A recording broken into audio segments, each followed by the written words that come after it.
and welcome to another episode of the Bourbon Podcast. I'm your host, Perry, with me this week remotely because he smells so bad right now. He's a stinky boy. Stinky. It's Eric the Whiskey Mutant Smith.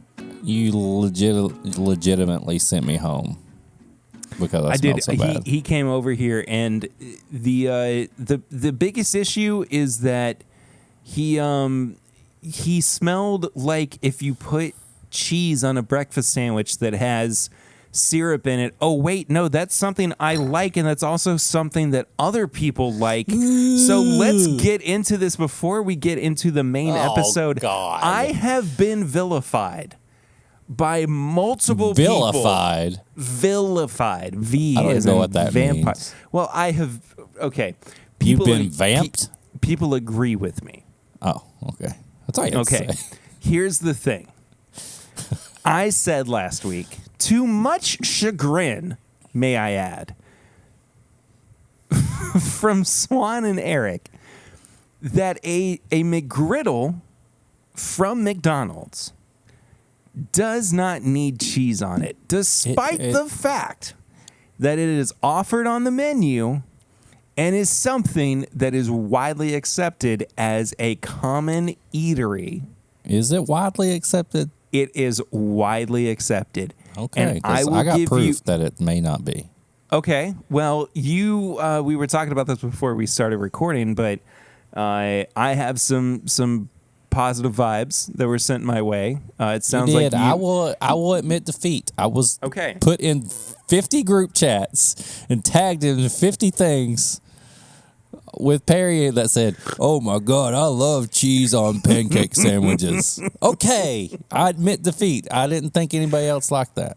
But I've actually had one because Dash loves them, but so he never gets cheese on it. So you've had one since last week?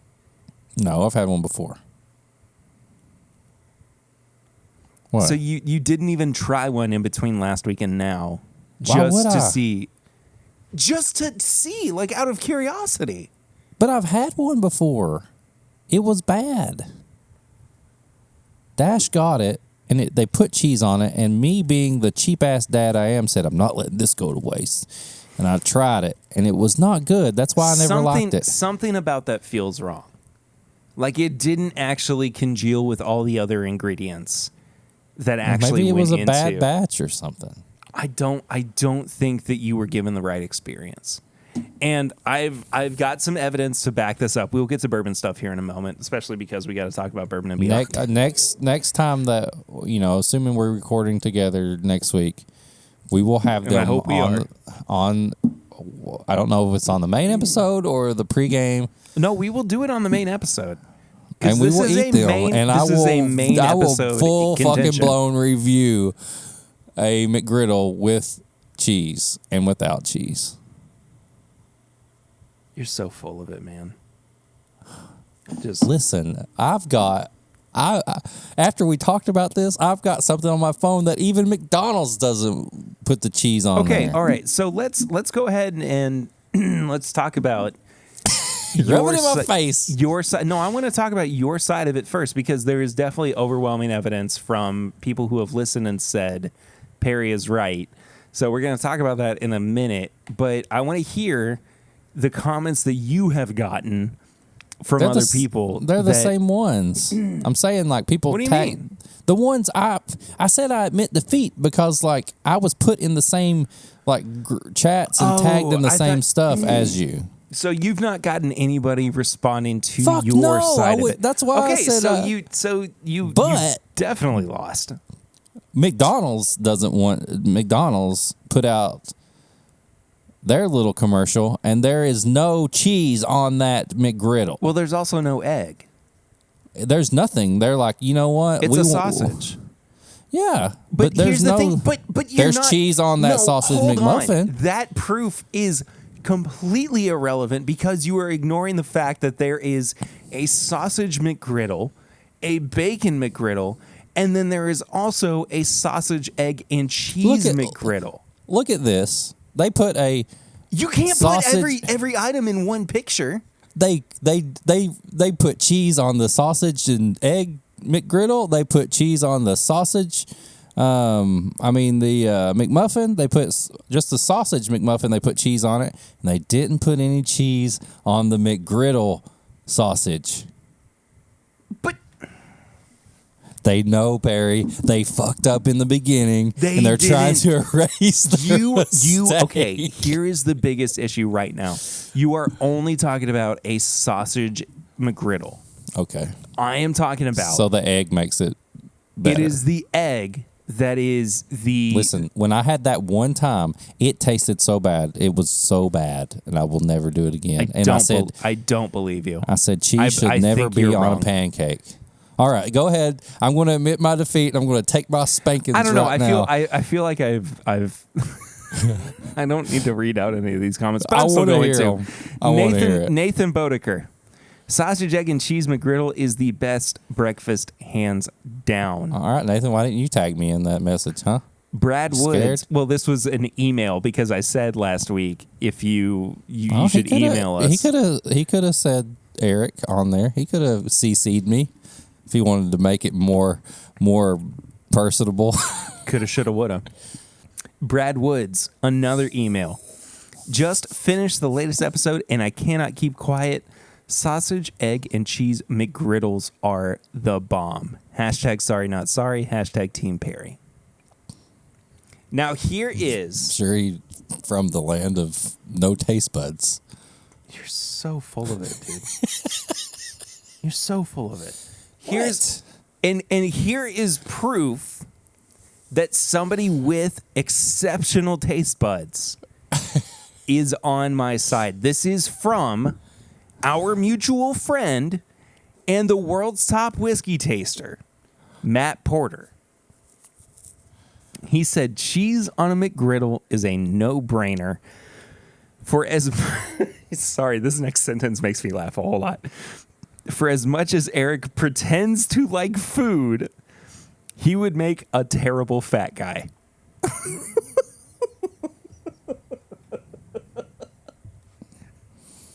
So that's Matt Porter. That is Matt friggin' Porter. Yeah, the world's best whiskey taster. Ain't nothing about food or anything else. Like he doesn't know how to pair whiskey with food. Oh, I watched an episode where he tried to do that and he bombed it. What do you mean tried? Yeah, he bombed it. Go back. He tried to make a whole thing where he paired with food around the world, and I think he lasted like one episode. Again, I don't believe you. He can taste the whiskey all day. That doesn't mean he tastes the cheese on a pancake and he knows what he's talking about. He does taste the cheese on the pancake, and he says that it is a must. No, it's wrong. Not a must. If it's a must, they wouldn't let me take it off. Isn't that right? That's called freedom of choice, and that's because we live in America. You know what we really should do? I will admit defeat. All jokes aside, we really should do like a live stream or something where we taste test through the McGriddle options. And then I make you homemade pancakes and I put melted cheese on it and make you eat it. Doesn't that sound disgusting? I don't, because I like the McGriddle. I think that it actually sounds kind of good. Like if you took all of the ingredients of that and broke it up into like a breakfast platter, and it was these nice pancakes with these horrible slices of American cheese on it, and then you had your scrambled eggs and stuff on there, and the syrup was mixed in with the cheese in the pancake. That sounds so bad. It sounds so bad, Perry. Imagine it in your head, though, how bad it would look, though. No, but that's a visual aspect. That's part not of the food is visual. But if you eat it and it tastes good together, that is okay. So if they made the McGriddle look like a piece of dog poop, you would be okay with it. You would be able to just eat it. I don't. You said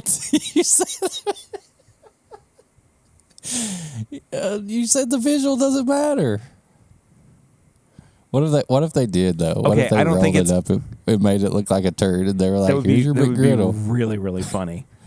But I do think that the taste is more important than the presentation. Well, it is McDonald's. I mean, half the time you're lucky if they even have we it are definitely together. arguing. You bring up a really good point. We're sitting here arguing about McDonald's. This is now a 2-week conversation. Can we stretch it out to 3? I think we absolutely can. Well, I think if we start eating them on the episode, then we'll definitely keep going. And then we're going to zoom Matt in for just that one time, and I'm going to tell him that it doesn't need cheese on it. There is so much potential with this, and we are definitely going to reach all of that potential here. I'll eat cheese on all breakfast sandwiches, but I'm not putting them on pancake sandwiches. It's just an abomination. Okay. If you're watching for the first time or listening for the first time and not yet subscribed, please do so. It's super easy, and it's a great way to keep up with the podcast. If you're watching on YouTube and you have not hit the like button, please do that. Hit the bell button so that you get notifications every time that we either go live or every time a new podcast comes out. If you follow us on social media, or if you would like to, rather, you can do so by heading to @MyBourbonPod or @WhiskeyMutant. And Swan too, Swan TBF, yeah, of course, Swan the Bourbon Finder, right over there. Yeah. Oh, is he? The Funko. Oh, okay. I thought you meant that he was over off camera. Oh, he's not in the tent.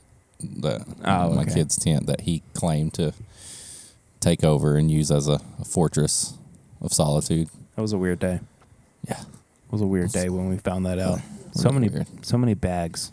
Anyway, but most importantly, if you want to support the show, you can do so by heading to patreon.com/MyBourbonPodcast for as little as $1 a month. For as little as $5 a month, you get a bunch of bonus content.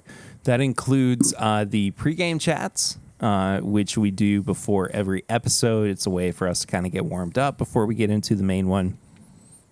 And we're alternating. Warmed up today. Boy, howdy, did we. And we're also doing a thing where we alternate between a couple of different shows.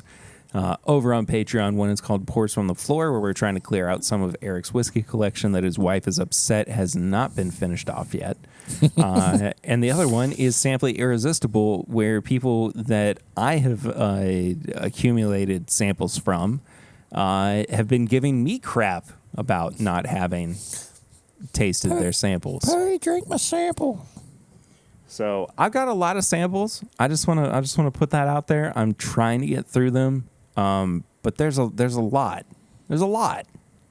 I'll try to put up a picture of all the samples that I have, or a video or something on the YouTube version. So we should build like a really nice shelf, but like it's like a miniature version of it, and we put all the sample bottles on it. All the sample bottles for sure.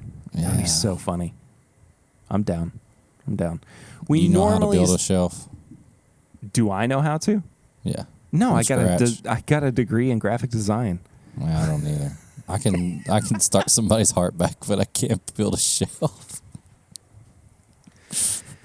You're building the shelf of life, which is I'm hammering nails of life into people. That sounds like you're killing Jesus. But anyway, he died for everyone, right? Sure. Did I do that? Did I kill Jesus? Oh no! What have I done? The conundrum of the Philistines that killed Jesus. They're like, but he died for me, right? But I was also the one that caused him to die. I'm like, oh no, man! Oh no! The conundrum. That's not this podcast. We normally start episodes out after we've talked about our fast food habits with either Flying Blind, where we blind each other on a particular pour, or Sips and Snacks, where Eric blinds me on a pour with a specific snack, cake or candy or something that he's been enjoying. If you don't know, Eric is a big Little Debbie guy. I am. I'm a big Little Debbie. You're large Deborah. I'm Little Dabby. Little Dab. I forgot that was what your name was. Little Dabby. I don't mean to steal a joke from Rhett and Link over a Good Mythical Morning, but large Deborah is very funny. Large Deborah. Yeah. So That's a conversation for a different time. But this week we have sips and snacks. And we talked about this before we started, but this is a pumpkin spice roll. We're getting basic, bitch, up in here.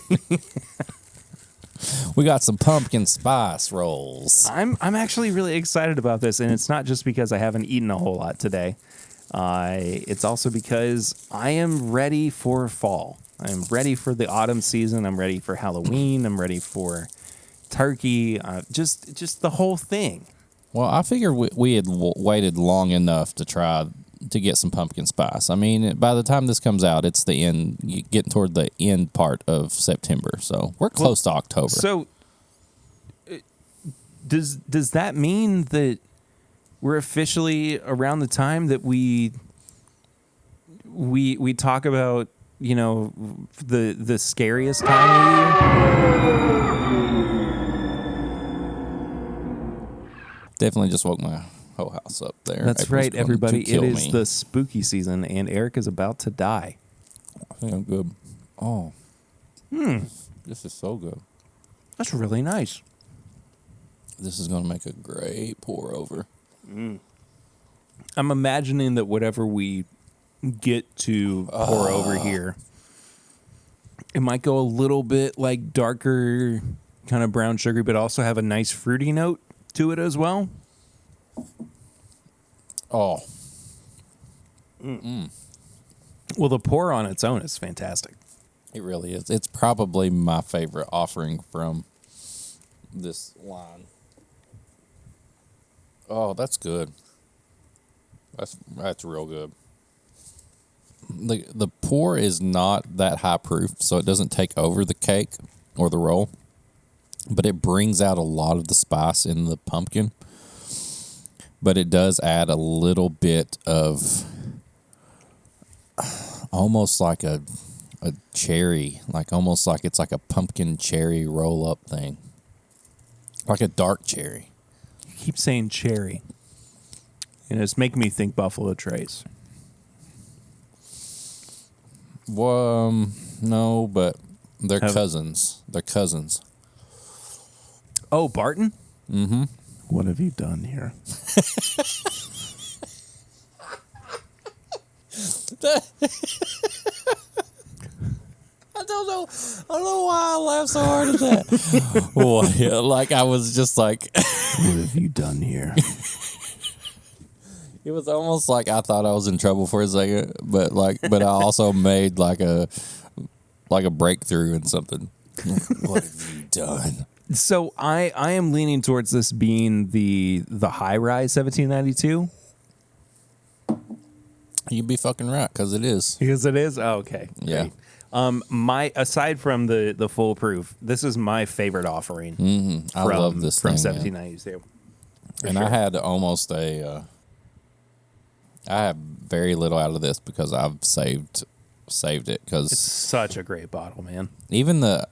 I'm not even that big a fan of the sweet wheat one. Like, it's not that great. No, it's not nearly as good as everybody makes it out to be. I got a ton of foolproof picks. I got some bottled and bond, but that high rye, man. And when I was thinking of this pairing, I was like, I feel like rye and fall and spice and all that, but I didn't want to go full blown rye. Mm-hmm. And I remember that one. It was just like this delicate, like higher rye bourbon that it's just good. It's spicy and cherry, so and yeah. It's only 94 proof. 94.3. Do you remember what the mash bill is on it too? Or just generally a high rye bourbon? Yeah, I can't remember. Using a greater amount of rye and less corn than many bourbons. This high rye bourbon, yeah. Spicy rye notes complemented by years of aging in charred white oak barrels.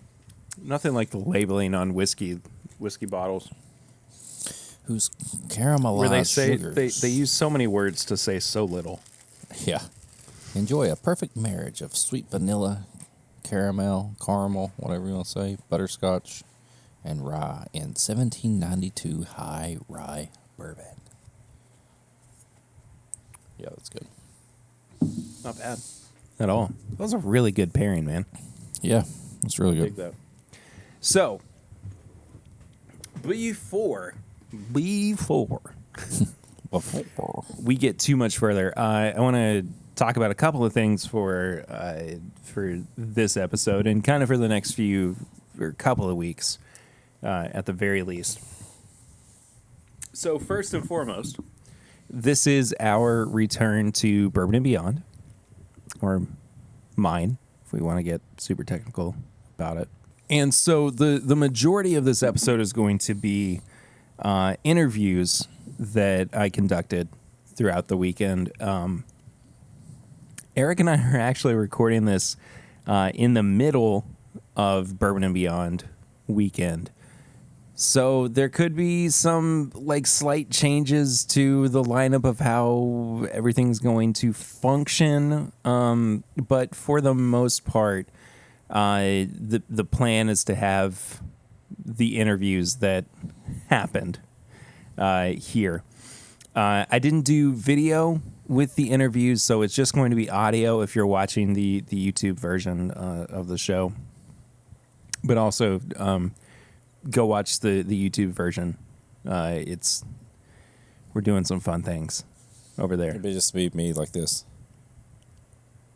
Freeze frame. There's going to be a little green alien that comes and lands right on your nose. Out of nowhere. All right, you can stop. You're freaking me out. It's too much. It's too much. I can't take it anymore. I can't tell if you're real or not. Next week, Eric and I haven't really figured out exactly what the plan is here just yet, but we have some kind of idea in place of us going to Louder Than Life as well. You look very unsure about those plans. Oh, I just didn't know if we'd even been able to figure anything out yet. We'll talk about it. Yeah. Here in a bit. But this has been kind of a weirder year for Bourbon and Beyond. As far as interviews go, we haven't had as much of a dedicated media tent as we have in the past. And truth be told, because it has been 3 years since the last time that we did Bourbon and Beyond and recording those interviews, I'm having to kind of relearn a few things. So if the episode itself doesn't sound as good as past episodes have, or things are kind of a little bit jarring, I understand if you want to skip over that. We're still going to do a review this episode. We're still going to talk about a few things. But the majority of this week's episode is going to be the interviews that I recorded at Bourbon and Beyond. I also want to mention, too, that there will be a couple, and I think I'm going to only put this out for Patreon, because, this was kind of a private-ish event, whatnot. But I was able to go and sit in on a few panels as well, and I recorded audio from that. So I believe I'm going to put that out for Patreon in the week or so following. Nice. The festivals and after these episodes come out. So patreon.com/Bourbon Podcast for as little as $1 a month. But just I think I've been a little bit long-winded about something that I don't even know how it's going to turn out at this point. So hey, I love you. I think you're going to do great. Hey, I love you too, I believe in you. I'm pushing my power over to you, spirit bomb style. I know you've got some high lifes that will just fuel your creativity, and I believe in you. And I think that's all you need. That's all I need. As they're listening to this, they're going to be like, fucking nailed it. Perseverance and bourbon. Perseverance and bourbon. That's all we can ask for. Look for that on thismybourbonshop.com. I do have to ask you, though, what have you been drinking recently? Well, I drank a beer earlier.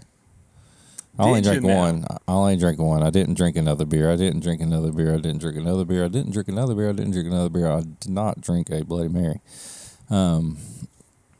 Had a cougar bait for dinner at Roosters with some wings. Had me some little wangs. some little wangs. Would Little wang. Little wang. Yeah. Little wang. wangs. What were there any kind of saucings happening around? Yeah, I got saucy. See what you?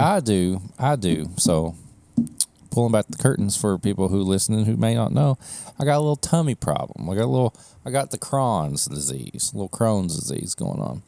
But I like a little pinch of spicy. So what I do like a sweet barbecue. Toss them in the sweet barbecue, and then I ask for like a hot on the side. So I get like a little dab of hot sauce with my sweet barbecue. So it's kind of like a sweet hot, and that's how I go for my wings. I've kind of started doing something similar too. Like I went through the Hot Ones challenge, where they have that frozen wing package, frozen boneless wings that you can get at Walmart. And I actually don't know if you can still get them anymore, but you get up to, so if you watched Hot Ones, you know that you get up to the last wing and it's called the last dab because you put a little bit of extra hot sauce on there. And it's already at like 2.5 million Scoville. And it's brutal. It's insane. But I like, I kind of had to like climb that mountain just to prove that I could do it to myself. And so everything afterwards has just kind of been me adjusting my palate and enjoying hot sauce for what it is, as opposed to trying to, be a big old tough guy. Yeah. Instead of taking shots of whiskey. Yeah. You put it in a Glen and you smell it and you appreciate it. And you appreciate it. You're not disrespecting. You appreciate it on your palate. Palate. Your palate. And everybody's palates are different. It's true. It is very true. I also had this. The new rye. The new rye from Wilderness Trail. How do you like? Oh, it's so good. I want to try it so badly. I'll give you some. I'll give you a little dabby. Little dabby. It's good though. It's got a gray label now instead of the green. It's still this one is still a single barrel. But I don't know. Did they just change the label on it, or did they? Yeah, I think so. Because I'm pretty sure that Haley posted. Well, they did a blend for Kentucky Bourbon Fest. That's what I was about to say, but it was the same label style. Yeah. So I'm guessing that that's going to be what they're using for the rye label bottle. Moving forward. It's got the new bottle. Love the new bottle. Yeah, it's good, man. This is a great one. It's just not as what's the word? When it's like kind of big around, but not so big that you can't. What is the word? Rhymes with birth. Mirth? Turf. Firth. Smurf. Oh, worth. That's what it is. Oh, no, sorry. It's girth. Anyway. But yeah, this was a single barrel, but I need to send Mr. Embellish Pod himself, who's walking around Kentucky Bourbon Fest being all acting like he's cool with the VIP tent or whatever it was, but I need to get him to grab me one of those blends. I need to get that blend. Yeah. Faux show. Yeah. It was there. Macaulay posted a thing that was like it yielded 420 bottles. Oh, that's what Haley said. Yeah. It was 420 bottles, and they were selling it for $69 a bottle. Yeah. Yeah. I think that she just said nice. Oh, nice. So good. I got a couple of things that I'll talk about real quick before we get into the interviews for Bourbon and Beyond.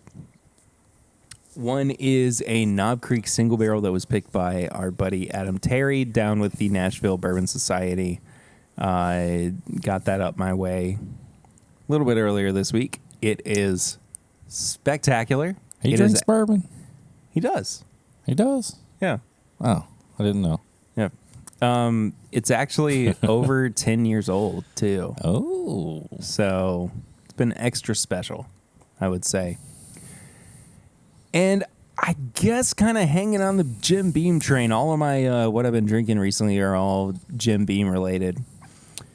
This panel, and you'll hear more of it, too, if you're on the Patreon, but this panel that I was able to sit in on that Fred hosted, Fred Minnick, we tasted 3 different 15-year-old bourbons that all came from Jim Beam.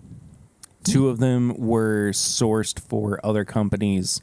So Prideful Goat and Kentucky Senator both use 15-year-old bourbons. But then we also tried the Knob Creek 15-year alongside it.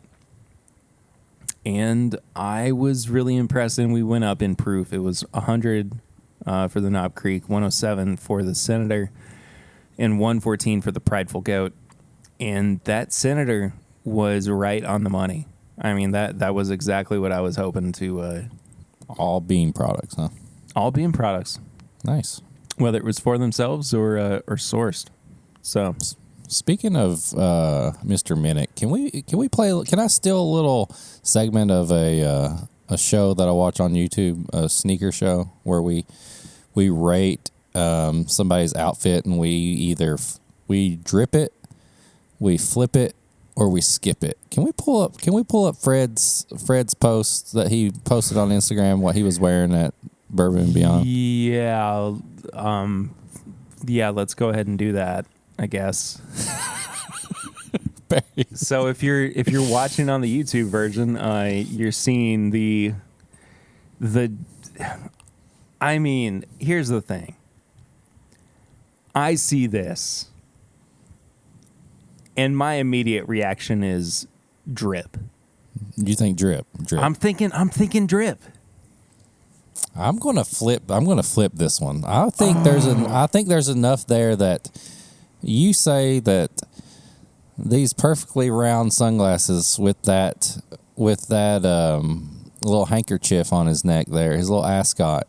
You say this was actually worn by Fred Minnick. I think I could flip this to some people walking around, at least for a bottle, at least a trade. I'm not going to skip it.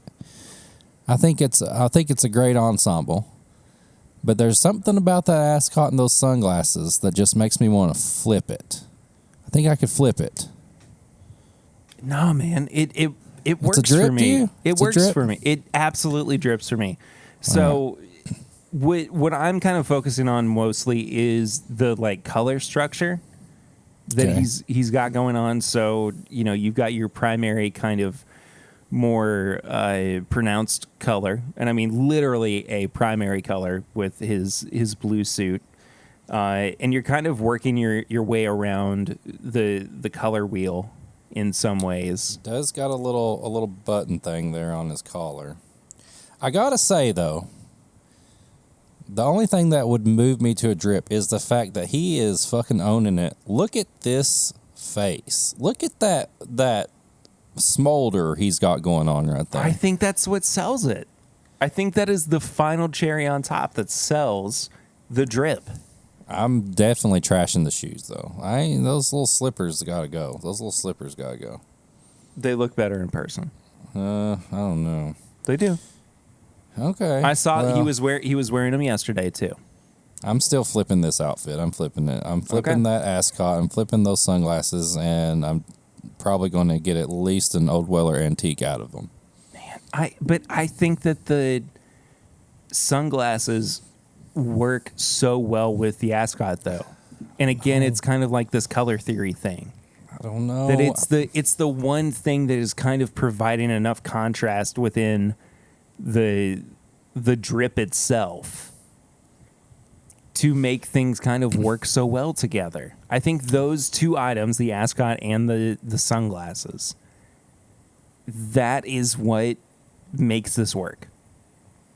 If he were walking around in this suit, same shirt, same jacket and pants, no ascot, shirt open, 2 buttons down, it would look so much douchier.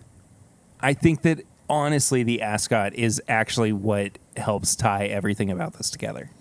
I think he's hiding something. I don't know what it is. He's hiding something under there. He's got a tattoo or something under there. He's just hiding. It's Perry Russell. He's jumped ship. He's like, I like marzipan. I like almond butter. I'm Perry Russell. Wait, no, that's Pete Samuels. Oh, shit. That's Pete Samuels. Sorry. Hey, I'm Perry Russell. Pete is Pete. Pete is Pete. Anyway, so I do have one more Jim Beam recommendation, actually. And these bottles have been sitting around now for a few months. And I figured I wanted to take a little bit of the responsibility of actually having them into my own hands. Oh. So I took the Hardin's Creek releases. Okay. The 2-year-old 108 proof and the 15 to 16-year-old 108 proof. Right. And I did a 50-50 blend. I was going to say, you put them together, didn't you, you crazy son of a bitch? Kept asking if we could. They didn't stop to ask themselves if they should. Should. But here's the thing. You should, if you have these 2 bottles, you should absolutely do this blend. It is closer to, I would say, a Knob Creek than anything else within the Jim Beam profile or Jim Beam lineup of products, which I gravitate towards that bourbon anyway, but this helps to balance out all of the youthful notes that we were getting with the 2-year-old. And even if you're starting to find some overly oaky, darker notes that you might not like as much with the older version of this product, blending the 2 of them together, I think, is where this actually should have wound up being on the market. It's like when last year we the makers. did the makers, exactly, the FAE 1 and 2. Once you actually blended the 2 of them together, it turned into a better product. And I think that's what we're kind of getting with the 2 Hardin's Creek releases. It's a very expensive $200 experiment to try on your own, but I think it helps to kind of elevate the experience of drinking both of those bottles, for sure. Oh, that's fun. So I'll have to try that next time over. All right. We're going into this a little bit blind. I've got it. I know that there are good interviews that are coming out of this, but I hope that you guys enjoy this year's coverage of Bourbon and Beyond. I'm probably going to do a little bit of a bonus episode as well, kind of wrapping up some of the coverage where I talk about the event as a whole, and it doesn't wind up being just like interview based. So we'll get into that probably in the next few days, but just wanted to give you a heads up that this is all of like the interviews or the chats or whatever. But Pete is Pete. We'll see you guys on the other side. We are, I guess, kicking off Bourbon and Beyond with a Tennessee whiskey distillery, too. But hey, Nicole, we make bourbon. You do make bourbon, yes. This is Nicole from Cascade Hollow, George Dickel. Thrilled to be here. First of all, super nice to get to meet you finally, Yeah, you too. Thank because you. this is Dickel is now getting to that point where it's like everybody knows who kind of Dickel is, mainly by name. I hope so. Yeah. But maybe less so the actual whiskey that's going into the bottle. And so much of that, too, is from, it's like, oh, it's sourced Dickel product and everything. But, like, you guys have so much more to offer than just being a sourcing distillery. 100%. Right? Yeah. Yes, I agree. So we have to talk, too, about there just been like innovation after innovation that you guys have been doing over the past few years. I want to talk specifically about the bottled and bond as well.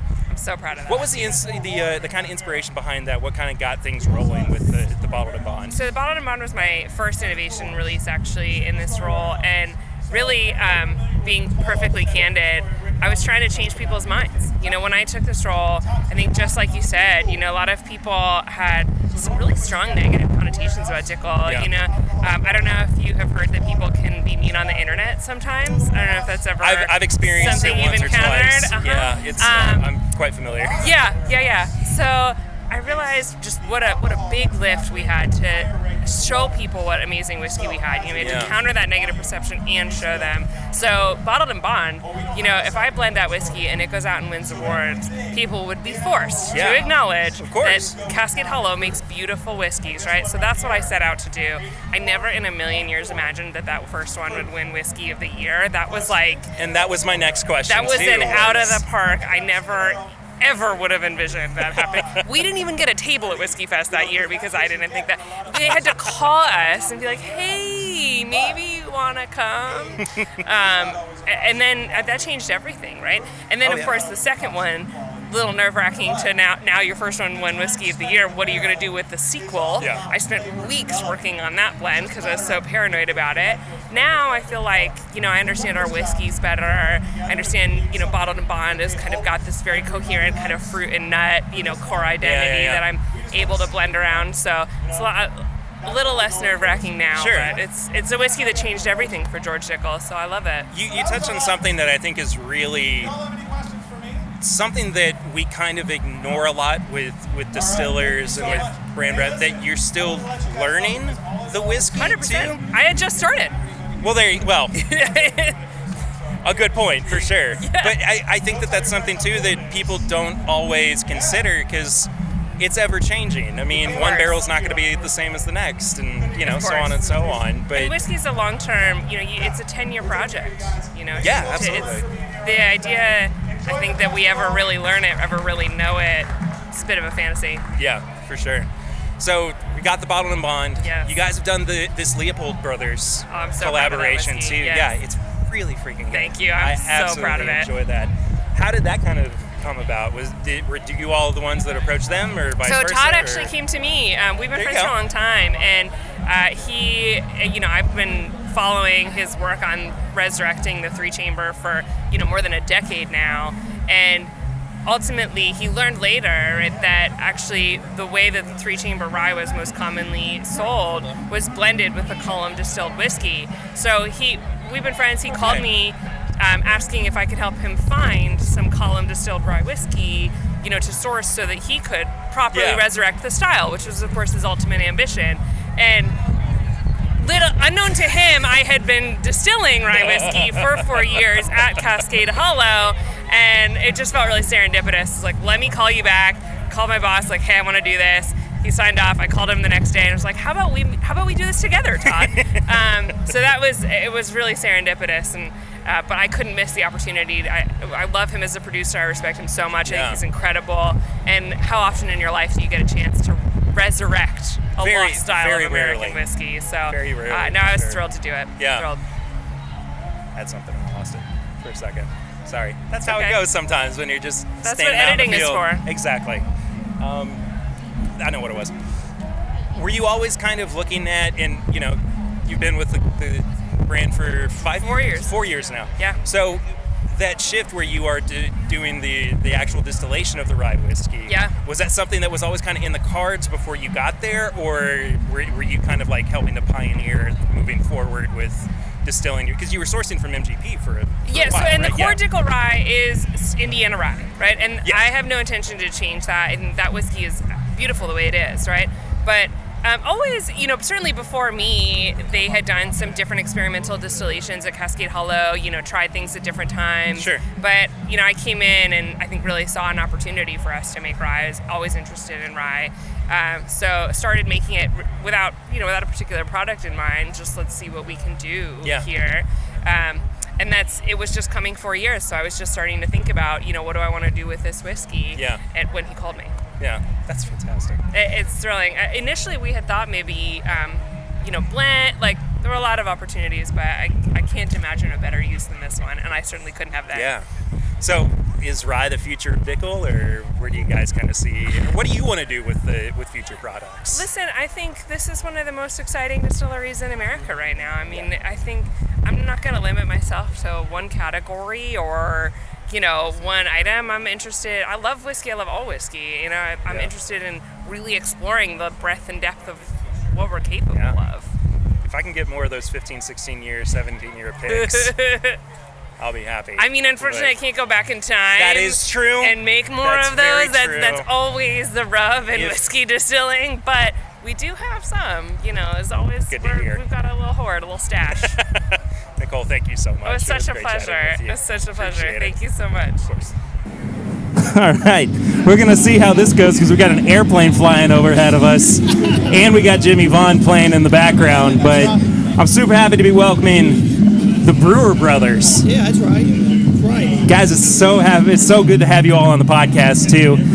You're playing with your dad, right, Gary? Brewer. Yep. Celebrating 40 years too of it being in the music industry, being in brewgrass, that's right. Bluegrass, however you guys want to actually put it. But what's it mean to be able to come to Bourbon and Beyond and share this music? I mean, this is very ingrained in your souls, not just as musicians, but Kentuckians too. Right. Absolutely, man. Well, we're just tickled to death, man, to be able to be a part of Bourbon and Beyond because, like you said, it's so just vast is a good word for it. I mean, just like you said, who's playing right now, and then it's awesome. All these artists coming together for something like this. I mean, where else can you go and hear these same people at the same day at the same place, right? Yeah, exactly. So it's pretty awesome. And of course, we want to congratulate our dad for 40 years. That's a long time to do anything, and it's a lot of work, man. People don't. We was talking about this in an earlier interview. People see you pull in a $1.5 million bus and come out and sparkle coats and everything, and they say, man, I want to be a rock star. I want to do that. Yeah. And we love it, but it's a lot of work, and he's put his work in, and we're kindly reaping the benefits of a lot of the hard work he's done, and we've put in some of our own as well, of course. Because you didn't just come out and you were able to play music. I mean, you had to sit down and do it. But did you guys feel any kind of pressure or anything to play music growing up, or did that just kind of come naturally? It was just natural, man, because it was everywhere encompassed around us, growing up, and we was both kindly right as we sort of almost come out of the womb, we was on the tour bus and out going, and Dad would take us, and it's always been a part of our life, and so it's like people that grow up, if their parents are swimmers or just whatever, it's just that's all we've ever known, Right. Yeah. So, but anyway, we're tickled to be a part of it, and Mason, you go ahead and shed a little light. Yeah, it's something to answer your question there. It wasn't something that was forced. Sure. Yeah. Of course. Because obviously, a lot of people might see where that could happen, and it's like, okay, your dad's in the music business. He obviously wants you to follow in his footsteps. It wasn't anything like that. We took it upon ourselves at separate times. He obviously was in the band before I was, and then after I come along, in other words, it was something that we wanted to do just on our own. We had our own ideas about what we wanted to do for a living and everything, and so that's what we wanted to do, and that's what we stuck with. Yeah. So it was kind of cool. He let us kind of choose our own path. Right. It's a good thing it wasn't forced with us, because the way we are, we'd have rebelled against it, not done it. That's what I was thinking when he said it. But, I get that for sure. But he was just like it was something we wanted to do, like I say, and he reminds us of that occasionally. If we gripe about anything, he'll say, "Well, you wanted this."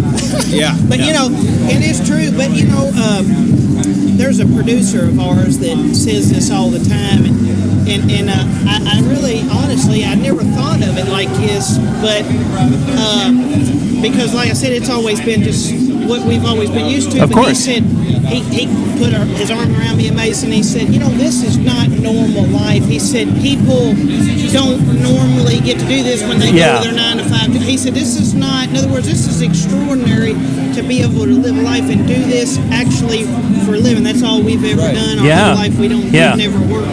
Well, we've worked, but we ain't never worked. You've worked a day job, like they call it. Sure. But I don't want to discredit though the actual work that you guys have put in, because this isn't sunshine and rainbows. No, of course, when you work absolutely. for yourself, then you don't have a clock out. It's stressful done when it's done. Exactly. Right. Yeah. Exactly. I get that. I was up until about 5 a.m. the other day, just editing podcast stuff.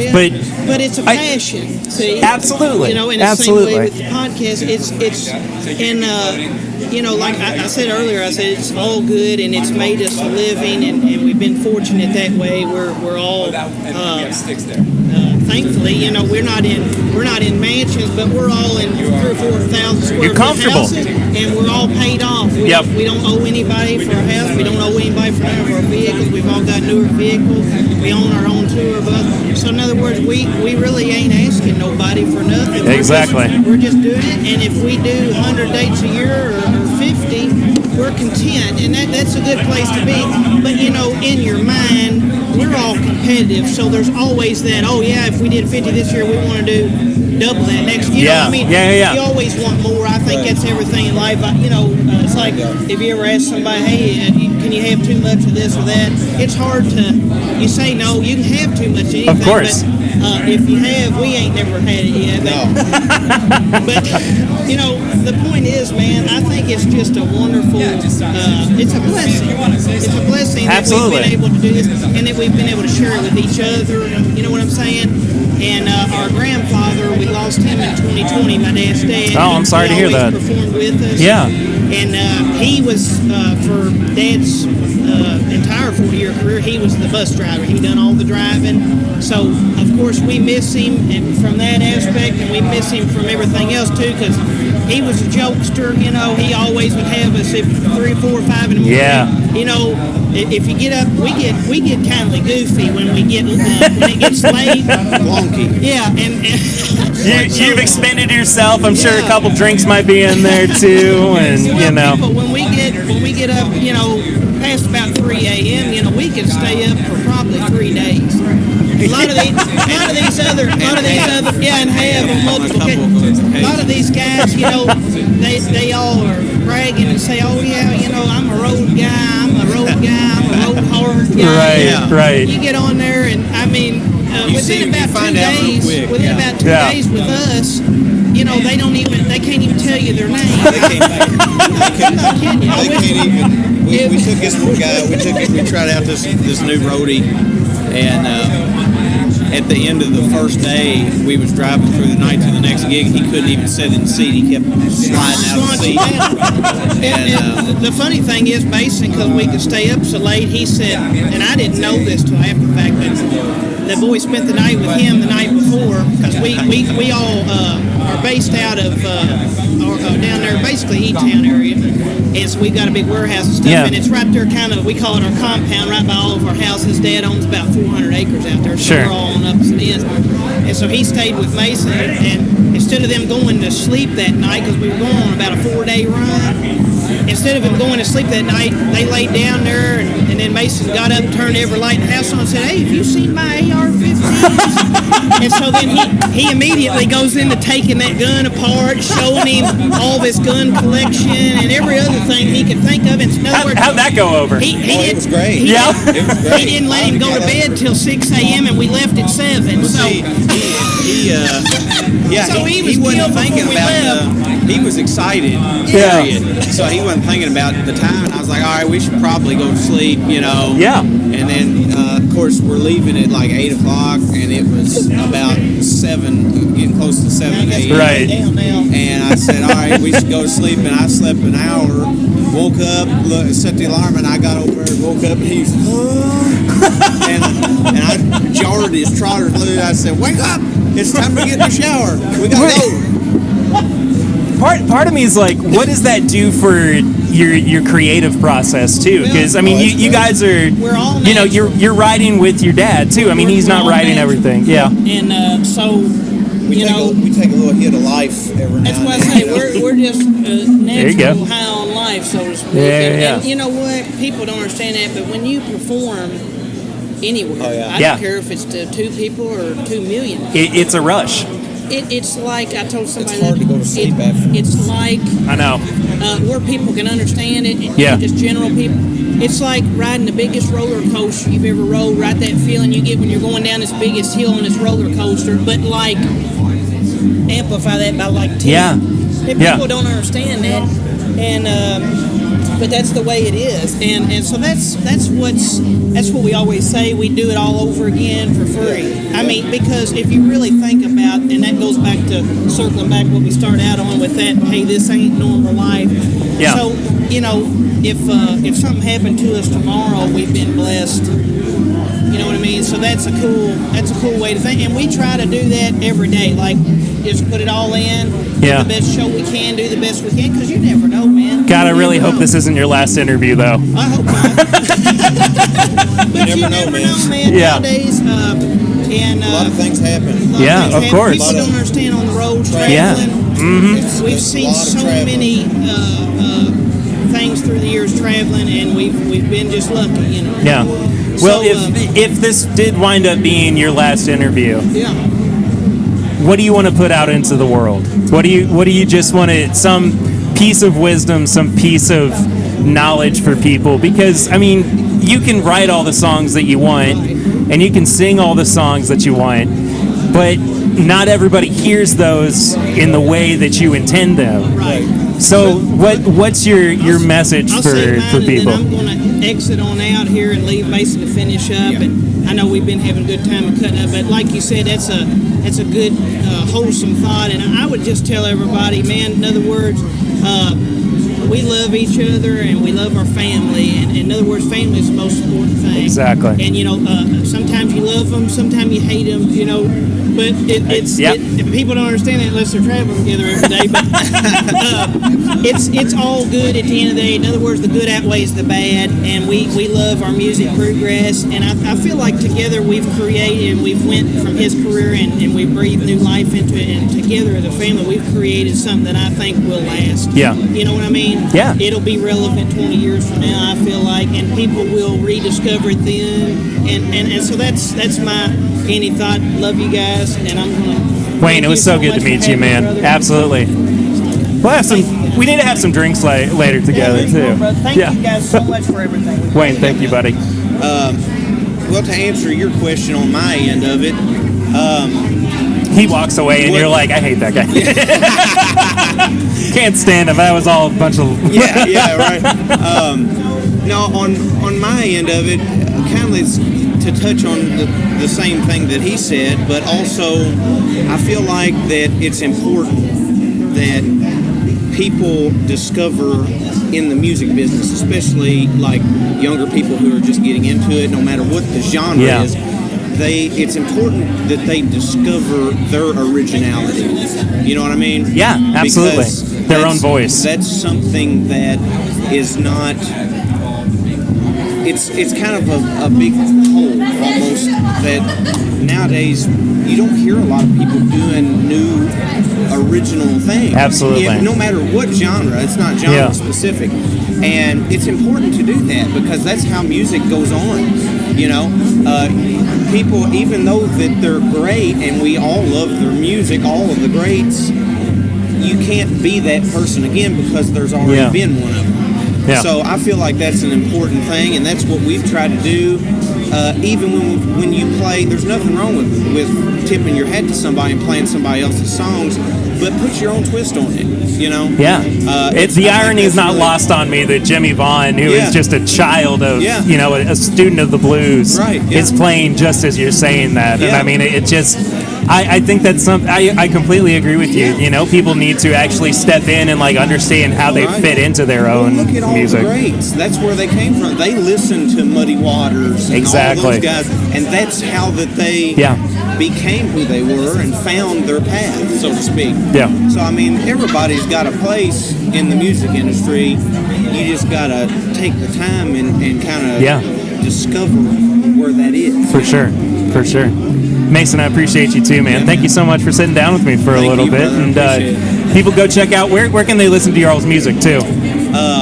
Spotify, all the major streaming platforms. We're on all those. Spotify, Pandora, all that good stuff. Go to brewgrass.com, check out our tour dates and everything, and we'll see you guys hopefully down the road. Yeah, you will. Our social media, follow us on there, Gary Brewer and the Kentucky Ramblers. Hopefully we'll see you guys down the road somewhere. Sounds great, Mason. Thank you, buddy. I appreciate it. Brother. Yeah, dude. Day 4, Bourbon and Beyond. Day 2 for me, and for these guys as well, Chad and Sarah. What a surprise running into you all here. At a bourbon event? Who would have thought? Where you guys actually are going to be doing a session too here in a little bit. I'm not nervous at all about it. Well, fully confident. Speaking juice helps. It does. Which is the other name for bourbon. Speaking juice? Speaking juice. That's what I call it. I need a little. I always thought it was courage water. Liquid Both, courage. all of them. I like courage water better because it makes you sound like you just word vomited. Well, it depends if you want name brand or if you want the knockoff label. Support water, I think is. Speaking juice is like, the brand name, and then courage juice is like the Walmart brand. Yeah, exactly. It's like Mountain Holler. The big K. The knockoff brand, yeah. It helps me feel all the eyeballs staring at me less. Right. All the judgment. It's a little easier to take with some speaking juice. Well, also or courage water. What's cool is we're going to be outside, so we're thinking, since it's so sunny, we're going to be wearing sunglasses, and then it's like extra layer. So you guys are also really, really high right now. Yeah. I'm not built for this weather. I don't know if you've seen me, but my skin is almost translucent. This is not the weather for me. I do not thrive. I'm half potato. You've also been here for about 2 minutes, and you've just been waving the fan constantly. I'm already sweating. Yeah. That's just how it goes. But I got to ask you guys too, because you came from the Kentucky Bourbon Festival, how things were there, how it compared to, well, I mean, it's not apples to apples essentially, but you got to kind of run the gamut of all the bourbon festivities happening this weekend. So how are you holding up, first of all? Ooh. Better than expected. Yeah. Better than expected. I actually have energy, which is shocking. Didn't feel so great this morning, but I'm here. It's 2 o'clock. I'm here. Yeah, I think we ran into more people that we knew at the Kentucky Bourbon Festival, and that kind of drains your social battery a little bit more. Yeah, for sure. But here at Bourbon Beyond, since it's so big, we did run into some people here and there, but not as many. So we were able just to sort of walk around, meander around, and do our own thing, kind of. Yeah, it was almost in a weird way more energizing. Like after yesterday, I don't know. Maybe I'm speaking wrong. I get what you're saying. I get that because you're actually kind of like able to keep to yourself, and like it helps you to get more energy back than it does. Yeah, it was anything. a good little recharge. I feel like yesterday. I believe that. But as far as like the feel, I feel like Kentucky Bourbon Festival, you're gonna have more bourbon fans, and here obviously it's more music fans. So you have more people wanting to know about the bottle and the pour and the brand, and here it's more, can I have more bourbon? And to an extent. Yeah, and we were talking about this before we started recording too, but when you go to these events, they have the tent set up for different brands, but it's not Jimmy Russell and the Wild Turkey tent. Not anymore. It's people who have been hired to wear the shirt and say, drink Maker's Mark or drink Knob Creek. It's not somebody from the distillery. And I think that you really, really lose that accessibility if that's the route that you go. I think here at Bourbon Beyond, if you want that accessibility, you got to go to the presentations at the bourbon stage. Exactly, And it's still going to be less hands-on because it's going to be more you're watching a presentation, but I mean, I don't know. I think they give you options, like for the maybe the new bourbon drinker who would go up to the big bourbon bar and just say, I don't know, I pick whatever. It's overwhelming. Right, there's a lot of options, but I think the majority of the festival caters to like I'm interested or I know enough to know I want this one. But then they also have like activations if you go looking for them. Again, like the on the stage, and then they had the Chris's Picks Bourbon Bar, and they've got the Silver Dollar Hunters Club, which again, if you know what you're looking for, you can find it. But as Kentucky Bourbon Festival, it's kind of more like that everywhere. But then you don't get as big, and you don't get the music. Yeah. So it's a little bit of a trade-off. Yeah. I don't know. There's something about, and I mean, this is now the 4th time that I've been to Bourbon and Beyond, but there's something that just feels more comfortable being here. Like, I don't feel like I have to be as on, So that's what I was going to say before. Yeah. It's like, I don't mean to say, I don't know, when we talk in that way, I'm like, do we sound self-important? I don't know, but like, it's almost like when you meet people who watch or listen, you want to give them the best possible experience when you have that interaction. Yeah. And it does take a little piece of your energy every time to be able to do that. It's not a bad thing. It's a great thing. Yeah. We love meeting all those people, but at the end of the day, I'm like, I have nothing left to give. Whereas here, you get to be just one in a crowd, you just get to walk around and enjoy. Can we watch Teletubbies and go to sleep, please? Brain no worky.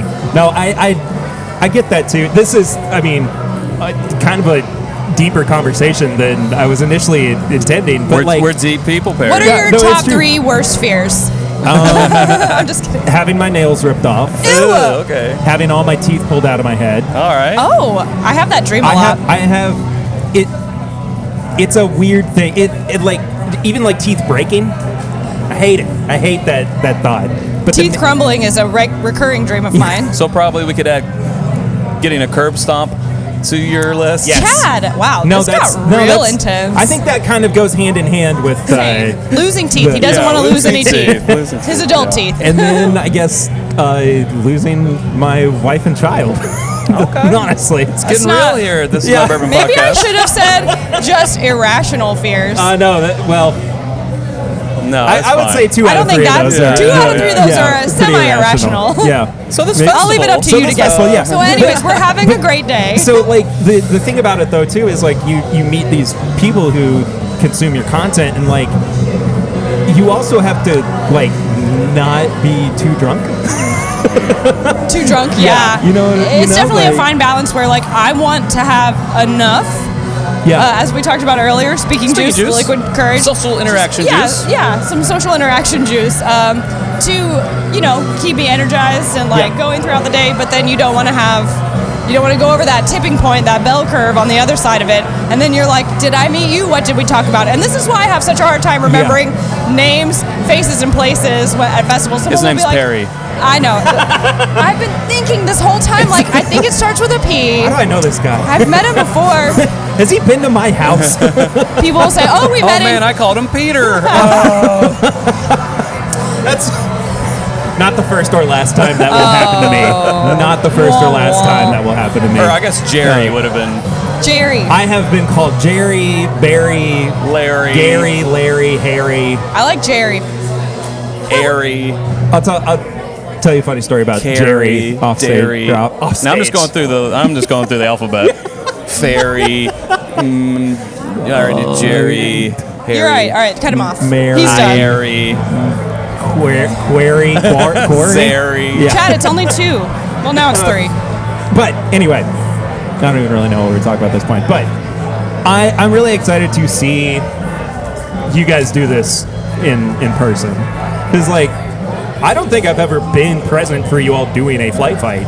Oh. And it's, like, I've known you all for, 5 years now? And I'm just now realizing that's never, not that I would be, like, lurking in the shadows or anything. Look at our little milestone recording. moments that we're having. Yeah, exactly. Yeah. You guys are about to hit 6 years, right? We have hit 6. 6 years in July. Uh-huh. Yeah. Golly, man. I know. I can't believe it. We'll be 5 next month.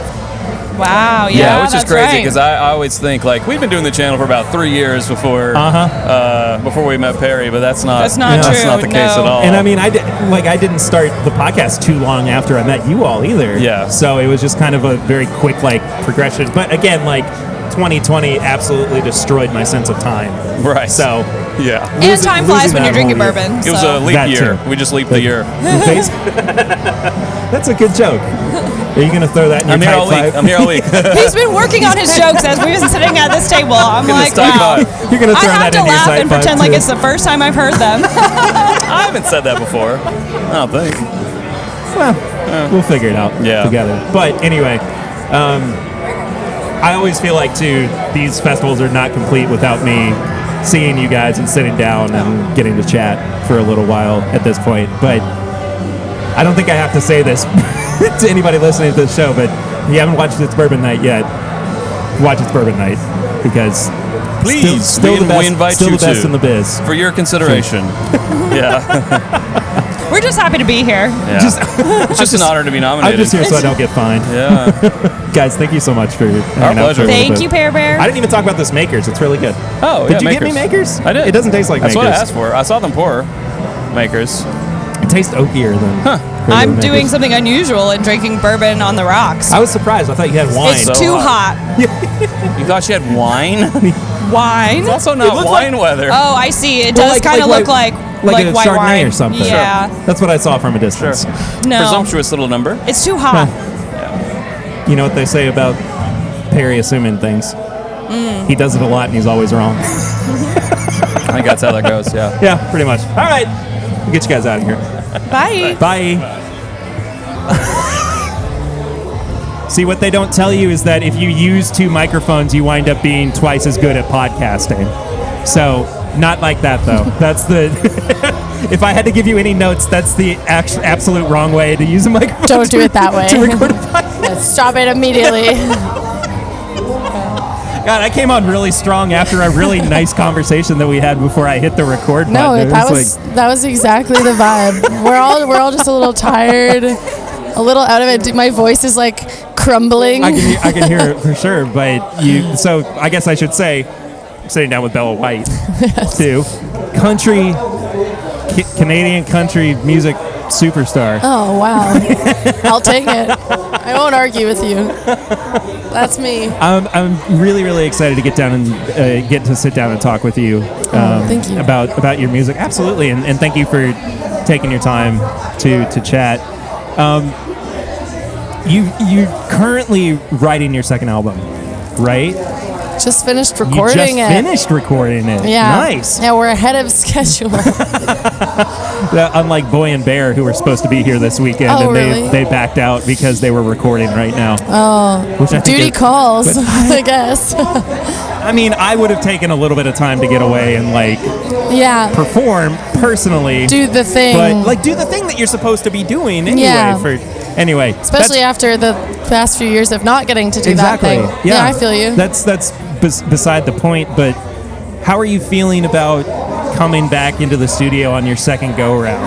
I feel good about it. I mean, it was a really positive experience. It was definitely a different experience than making the first album. I feel like we had a lot more support,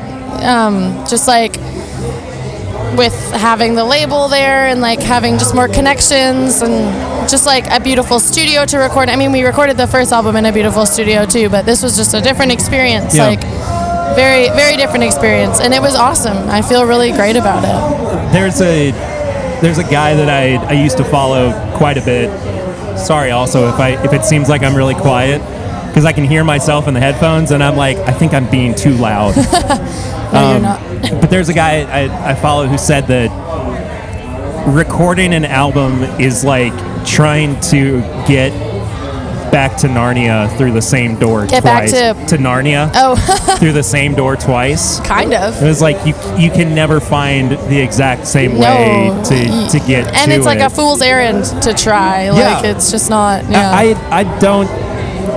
And I don't want to do anything the same way twice anyway. No, I mean, it's like people have heard your you've already made one album. It's like, make a new album now. Don't make it the same album. I mean,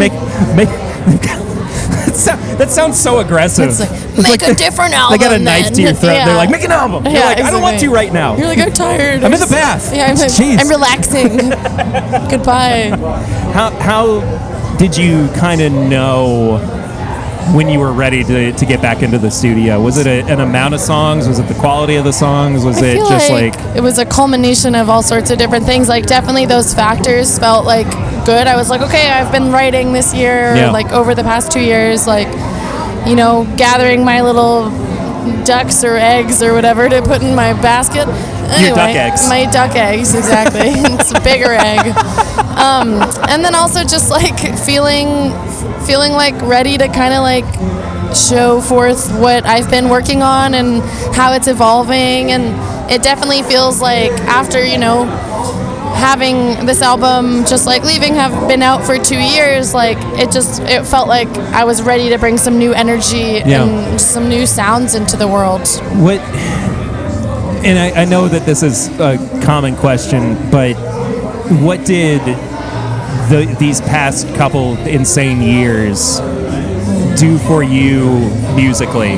Like, did you feel more of like a sense of calm when you sat down to write, or were you just as stressed as you might have been beforehand, or what was that like for you? It was definitely like, it was a really interesting 2 years because over like the course of the pandemic, in the middle of the pandemic, I signed with my label, Rounder Records, and then we re-released the album that I'd already put out. So it started as being this very like calm time where I was writing a lot and like really just like, I don't know, getting in touch with the side of myself I hadn't been able to really access in a while. And then when I signed with the label, it turned into like all of a sudden just being like incredibly busy with like Zoom meetings all day, every day, just like trying to navigate that. And so it like went from this kind of calm, introspective time to this like really intense, like kind of stressful time where I was like, okay, I'm making all of these like really big life decisions and like I can't leave my house and I don't know what to do. So it was kind of like, it was definitely like a little overwhelming, and I feel like there was a moment where I kind of had to take a step back from writing and like just kind of like forget about it for a minute and like not feel bad about that. Yeah. And then since things have been kind of opening up and people are out doing stuff like this now, I feel like I'm kind of back in a good state. But the pandemic definitely like it took a toll for sure, but it also was a really like beautiful time to connect with myself a little bit more and like reassess how I want to write going forward. And revisiting these songs that you've kind of had in your back pocket for so long, and we were talking about this before I hit record, but going into your first album, it was a culmination of like years and years and years of writing. Totally. And I know that experience very intimately because I did basically the same thing. Yeah. But going back and like revisiting those songs for you now, what's your relationship with them at this point? I mean do you still love them as much as you did then? Do you feel kind of a disconnect from it in some ways? It kind of ebbs and flows. Like I go through periods of time where I'm like, okay, enough. I don't want to like always sing these songs anymore. And then I have to just like, I mean, honestly, playing them for people and like today, our set today, like there were so many people singing along and like, you know, just like really feeling it and like that is so cool. Yeah, it was awesome. And it's like when I'm watching those people like connecting with them and like being brought, you know, emotion from that, like it kind of reinvigorates the like sensation that I felt when I wrote those songs of just being like, oh, these are like my like these songs, even though they're like some of them are like 5 years old. It's like they're songs I wrote at a time feeling like a really intense emotion at that time. And so like as much as now I can kind of feel a little disconnected from them or a little farther away when I'm like in these environments where like I'm watching someone experience it, I'm like, oh damn, like that makes me feel it more again because like I'm watching you have a direct like emotional reaction. That's a really cool experience to have. Yeah, it's really cool. Sure. I mean, it's just like it blows my mind every time. I'm like, oh damn, people like it. And thank God too, or else you wouldn't be able to, you know, do a lot of this. Wouldn't be here, What's something that you really want to accomplish musically? Maybe like, you know, a different genre or something, like you want to collaborate with somebody, like what's like a big bucket list musical goal for you? Well, I feel like one of them like within the like world of like country and bluegrass music, like playing the Ryman Auditorium in Nashville, like heck yeah, that would be a big dream of mine. And like it's so great to like that dream feels attainable, you know, like I have so many friends that are playing there, and like, but I've yet to witness the Ryman from the stage. I've been to shows there, but we'll get you to open for Tyler Childers or something. That'd be awesome. You know, I'll talk about Tyler in a second, but. Really nice to sit down with you. Yeah. It's been a lot of fun. Yeah, where can people go find your music and everything? It's all on Spotify. I was about to say it's on Instagram. I mean, it isn't on Instagram, but you can find me on Instagram. I think I need to stop asking people where they can find their music. Because, like, everybody knows. But maybe someone has, like, a really crazy answer. They're like, if you go down to, like, 12th Street and... on the fourth night of every there's a treasure chest. If you go to the end of the rainbow, there's a pot of gold, and it's just filled with, like, floppy disks. Spent all floppy disks of music. That brought back a memory I hadn't accessed in a long time of, like, just... Do you want to share? Shoving me... Well, I mean, like... You know, like you, as you get to the point where you're like, oh, I want to like, you know, like bring my music with me. Oh yeah. There was a period where I was like, oh, the best way to do this is on a floppy disk. And so I would go to school early and I would go to the computer lab. Yes. And I would sit there and I would download music to the floppy disk and I would literally never listen to it. No, because not it's even the most once. Inconvenient way to do anything is use a floppy disk. There's no like converter for floppy disks now, like the way that there are for SD cards. Yeah, like any other thing. There's no way that you can do anything with obsolete. them now. They're just frisbees at this point. Yeah, well, everyone likes a good game of disc golf. I am terrible at throwing a frisbee. Me too. I'm really bad. I'm also really bad at catching them. I get like scared, like when I like start like just like jumping around and flinching. The trick is to use your teeth. Oh, sorry, that was a really dumb thing for me to say. No, it was really smart. I would be the last person. I would be the last person to be able to catch a frisbee with my teeth. I would get so scared, and I know it would hurt. Oh, it absolutely would. But dogs. They do that like dogs. There's no tomorrow. End of sentence. But dogs. But dogs. But dogs. I love those guys. Yeah. Thank you again, Bella. Yeah, it's been great chatting with you. Yeah. Cheers. For the first time in 3.5 years, I'm finally sitting down with my buddy Fred Minnick since before COVID. Yeah. Wait, 2.5. Well, I mean, we did some online stuff, I think. We did. Because we did I was at the Repeal Day Fest. We did stuff. Yeah, we did stuff, but this is the first time that we've really sat down and been able to see each other and chat since. I mean, the last time I saw you was like a month before the pandemic got rolling. Now we're not wearing masks and we're just kind of around here chilling and having a good time. It's different. How are you feeling about everything? Oh, fucking great. Comfortable as ever? I'm so like, look, the pandemic was real, and it's still very much, you know, you can still very much get COVID. Yeah.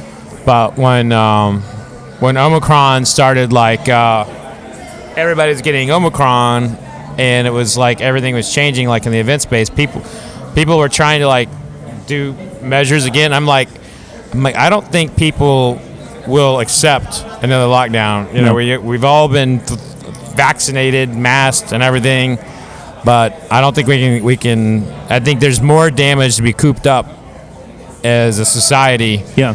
At that point, now when we had the lockdowns initially, you know, I think there should be some really good discussions about like how that helped.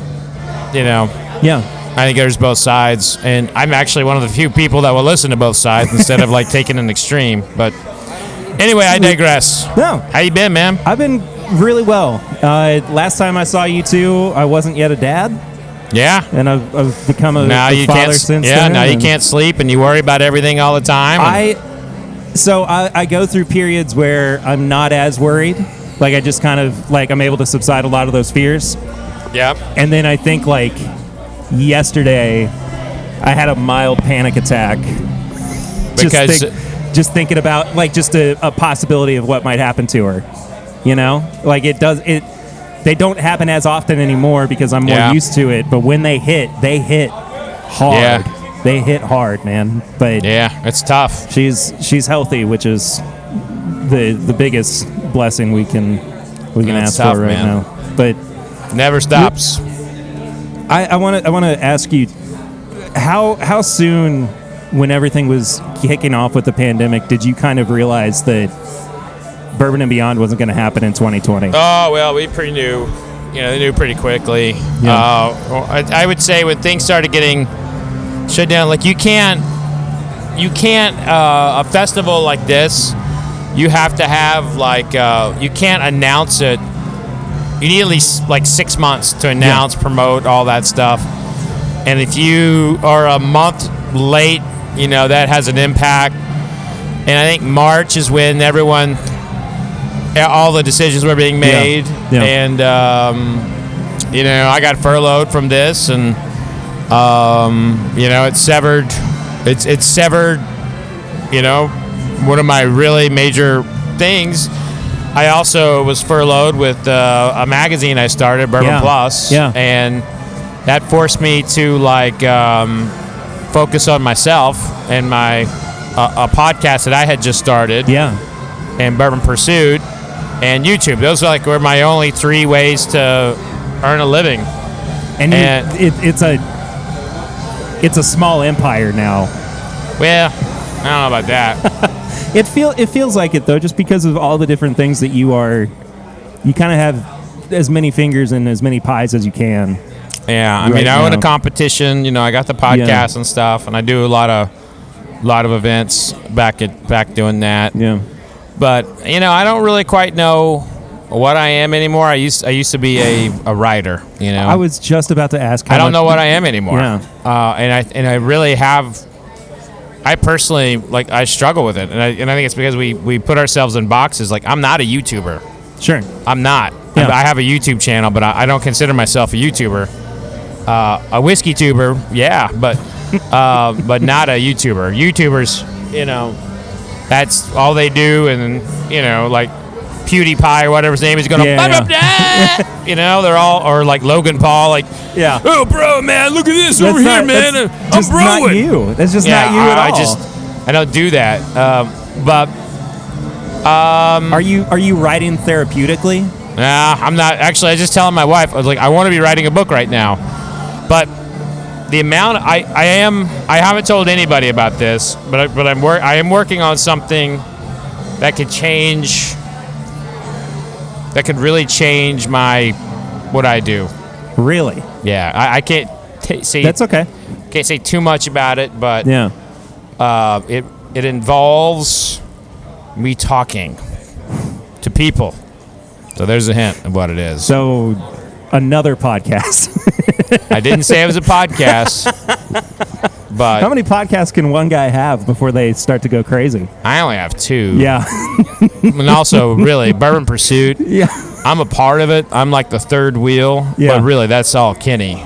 Yeah. Kenny, thank God I have Kenny Coleman in my life, because that guy, for that, I wish he would run all my other businesses that I do, because he just says, show up here, I do it. He's got everything planned out. He's got all these spreadsheets and mathematical equations and stuff, and it's like, my God, why? How are you so gifted at this stuff? And I just suck. It's all in here, man. Yeah. It's all where all my organization is. It's in my brain. Or some random piece of paper, or maybe like an empty envelope that has a to-do list on it. But we're very similar in that way. It's nuts. Every time that I try to write out a schedule for myself, I wind up either forgetting about it and forgetting to add stuff, or just completely ignoring it. Yeah. I just can't. I can't function that way. Right. Somehow I can't function that way anymore. But I feel a sense of relief, or maybe even release, sitting down and talking with you for the first time. Because it used to be, we'd see each other every 6 months. Right. Or something like that. Yeah. 2.5 years, and it's been a while. Now I kind of start to feel like things are getting back to normal. This maybe, was kind of the last little piece of my puzzle that I Well, the difference between now and then, now there were maybe 12 bourbon podcasts. Now there are 1,200. Yes. And and every 5 minutes there's someone, making a play for a YouTube channel or something like that. And you get a lot of requests to be on those channels, on those podcasts. Yeah, a little bit, but I actually am all for it. Like if I have the time, I will try to help grow people's stuff. And I remember when I was coming up the ranks as a shit turd writer, and I didn't have anyone to help me or edit me or kind of get me in a direction. When I was coming up, it was all writing. There was no podcast. There's Mark Gillespie, and that was it. Yeah. And he's still, to me, the standard of whiskey podcasting. Yeah. And there was not like what we have today. And there's a lot of people who come out and they want to try to figure things out and they want to get involved. And I think the worst step that anyone can make is like, hey, how can I be the next you? I can't give anybody I can't give anyone like a checklist to do what I did. I wouldn't encourage anyone to do it. It's hard. Yeah. And it's not like this happened overnight. It's 16 years of a lot of work, a lot of late nights, a lot of studying, and it's if you're just getting in, what I've learned is seems to be the progression of people getting in the game. They're enthusiasts, then they have a podcast, and then they start a brand or something like that. Yeah. And it's like, I think the end goal for so many people was to start a brand, and I've never had that, and I get requested all the time to collaborate or start a brand or do something, and I feel like so many people expect something from me that I like doing what I do. It's I don't know. I don't even know what I'm saying anymore. Well, I'll say this, and I've never said this like directly to you, but I was very fortunate to have you around as I was starting out, and in many ways I do consider you a mentor. Oh. For a lot of what I man, you must have a short list of people. Must not have had much help if I was your mentor. It was mostly about availability, and you've never been shy about answering my questions. Yeah, you've always been very, very. Because I'm usually on the other stick. I'm on the other side. Yeah, and I really appreciate that, and it's been a long couple of years not seeing you for one, but it's been nice to still kind of keep up with you. Instagram's one thing, right? Exactly. But, in person's another. Yeah. So we got to make a pact. Yeah. At least every few months to look. every day I have a goal of figuring out a way to do something in Lexington. Lexington is hard for me to have like an event series or something there, and it has nothing to do with because people don't want it. It's just it's like it's far enough away. If I'm doing an event, like probably should get a hotel room. Yeah. But it's close enough where I don't want to be away from my family. Yeah, of course. So like I struggle. I really do struggle with Lexington. I want to do stuff in Lexington, but it's like I have to commit to Lexington like I would Chicago. Yeah. That's what it's like for me. For sure. Because it's not like I just go to things and like sign a book. We're putting whiskey in the belly. And when you put whiskey in the belly, shouldn't be getting behind the wheel. No. So exactly. That's kind of how I look at that. So we hope everybody who's listening that was at Bourbon and Beyond has been responsible too. Yeah, drink responsibly, man. Yeah. Hydrate. Sure. Drink a lot of water and stuff. Yeah. Man, I appreciate you a lot. Yeah, we're in the media area back here, Bourbon and Beyond. Music's kicking up again, and people are eating their lunch. And some artists are coming through here, and everyone's kind of getting ready. Everybody's sideballing and doing stuff. Sideballing. See the Peerless folks there. Jessica's over there. There we go. Awesome, man. Fred, I love you. I appreciate you, man. Yeah, Thank good you so seeing much you. for sitting down Right with me on. for a little while. Back at you. Do it again soon. All right. Oh, we're being Here we are. We got a photographed. little something there. So we got to actually keep acting like we're talking about something. Well, we can still talk about something. We had a little photo there. That was yeah. What have you been drinking recently that you've been surprised by? This year? Yeah. Starlight's Double Barrel. That's become a house pour lately. Yeah. My wife, I had to buy a case of it to satisfy her quench. It seems like consistently Starlight's starting to make that push to being a household brand. They're great. I'm really a big fan. Good to hear, man. But Perry, man, I'm proud of you. The hardest thing about a podcast is getting it out there, when you have the schedule. Yeah. It's a hard game, man. I do not encourage anyone to do it. And also, your microphones are heavy as fuck. Yeah, I know. I mean, I just You're got gonna need a massage later. I just got a little bit of a deltoid workout here, which apparently I need. I use this arm, but for other things.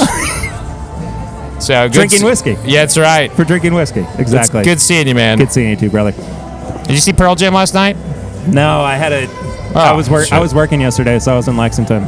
Dude, that's best Pearl Jam thing I've ever seen. So They're amazing. My dad and sister were in Nashville Friday night to see them. So they drove up from Nashville to Louisville to do another show, but they said Friday night was incredible as well. It was epic. Did you wind up with a head count for how many people were here last night to see them? It's out there somewhere. I don't have it. I've heard 40. I've heard 100,000, but I don't know. All I know is it's a record. It was amazing to see that picture. Let me pull up the photo, and I'll show you where I was. I'll show you. Let me see if I can find that. It was sent to me this morning. Yeah, that's me right there. Yes, I was able to pick you out of that crowd. That's me. Basically, I just showed Perry the crowd lineup, and it looks like it's incredible.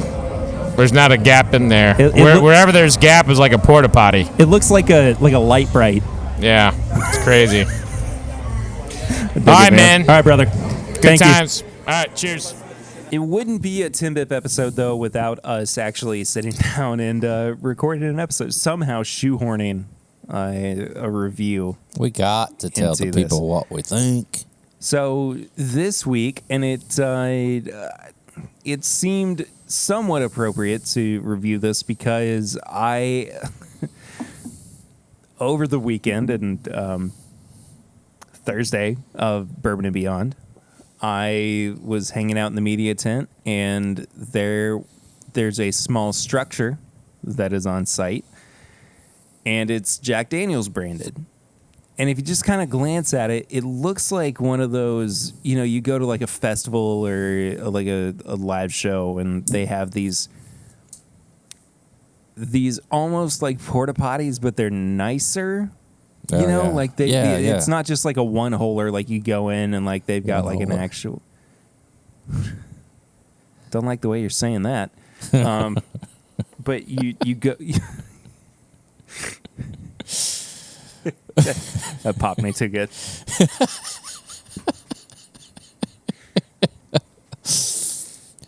But you go in and like there's multiple urinals or toilets or whatever, and so this building looked like that's what it was supposed to be. Lo and behold, that was where Fred was conducting his interviews and recording some podcast stuff for his own show, the Fred Minnick Show. If you listen, blindfolding people in there. Not that I saw. It wasn't an eyes wide shut kind of deal, but despite the fact that sounds like what you wanted it to be. No, he did that.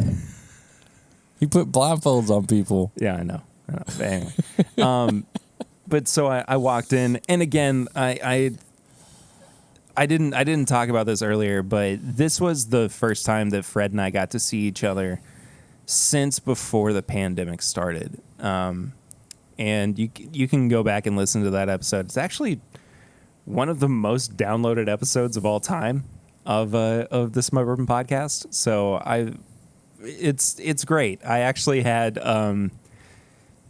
Chad from It's Bourbon Night on that same episode. I did like 2 kind of special guest spots within it, and Chad and I reviewed, which was at that point the new Jim Beam single barrel, the 108 proof, which we didn't even know was out until I just kind of ran across it.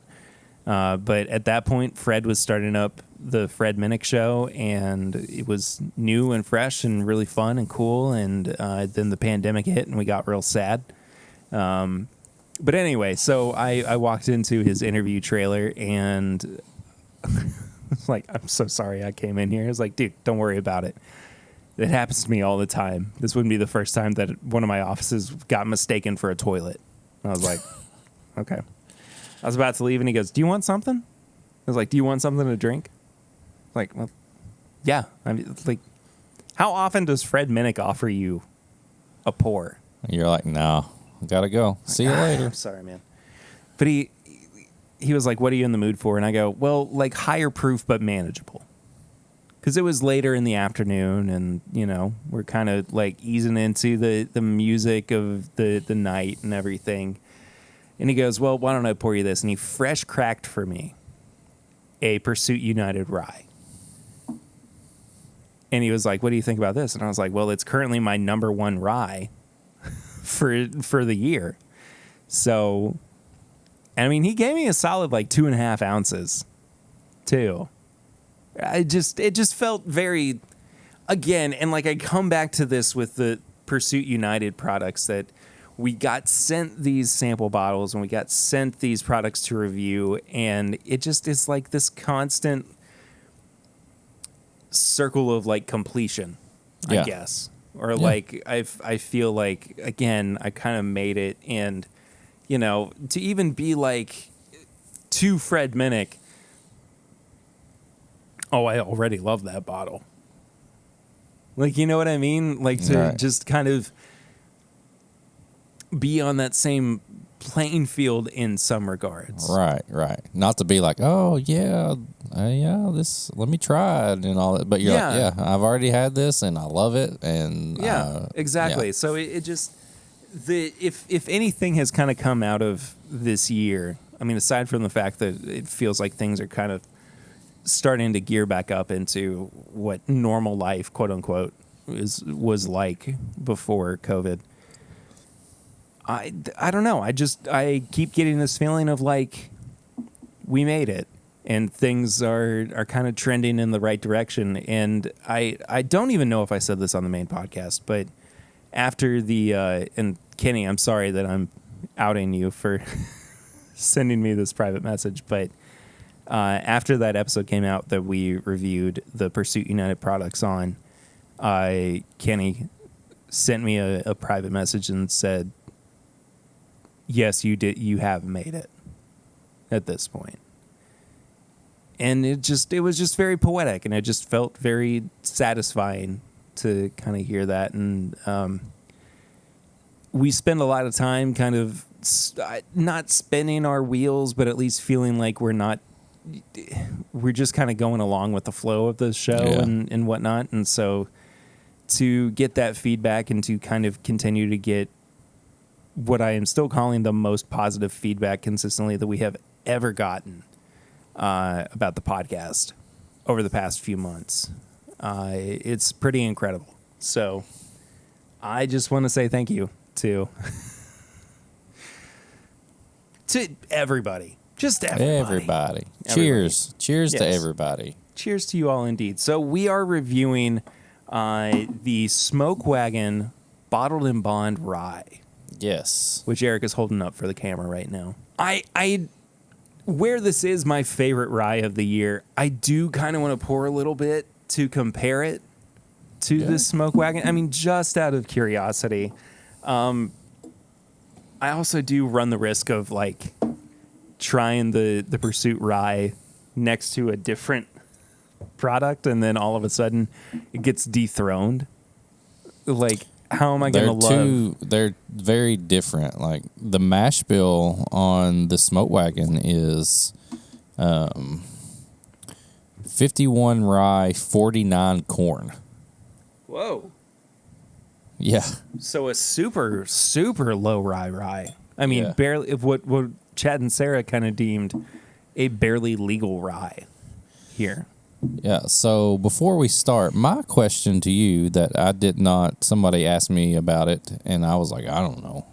And is it wrong for me to use you as like my like crutch when it comes to like, I'm at the point where I'm having so much fun like podcasting that I don't really want to like get really smart because I want you to just answer the questions. Is that wrong?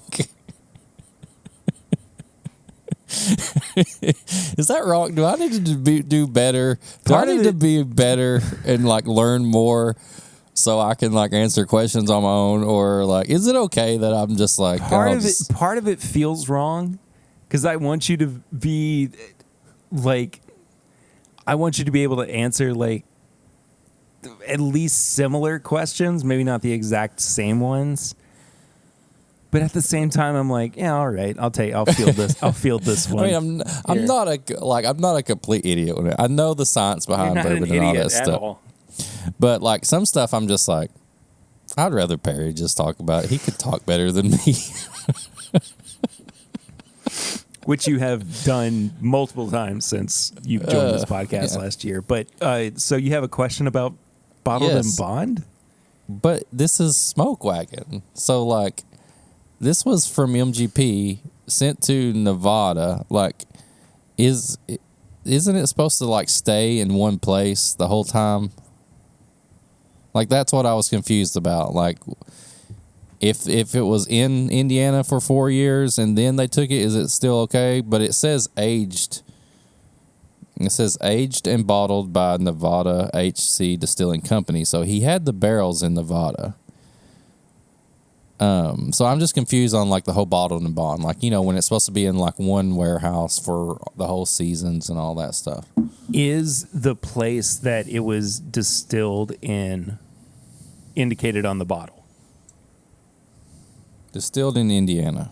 But does it specifically list the distillery number? DSP IN 15023. Okay. So that's good. Okay. Technically. It's got the other company's DSP number on it too. That is okay. And the reason behind it, and there of course are all these loopholes that you kind of have to, or not loopholes, but all of these hoops that you have to jump through in order to actually be called Bottled and Bond. There are some of those that are pretty straightforward and I think are easily understood by just about everyone. But, 4 years old, 100 proof. Mm-hmm.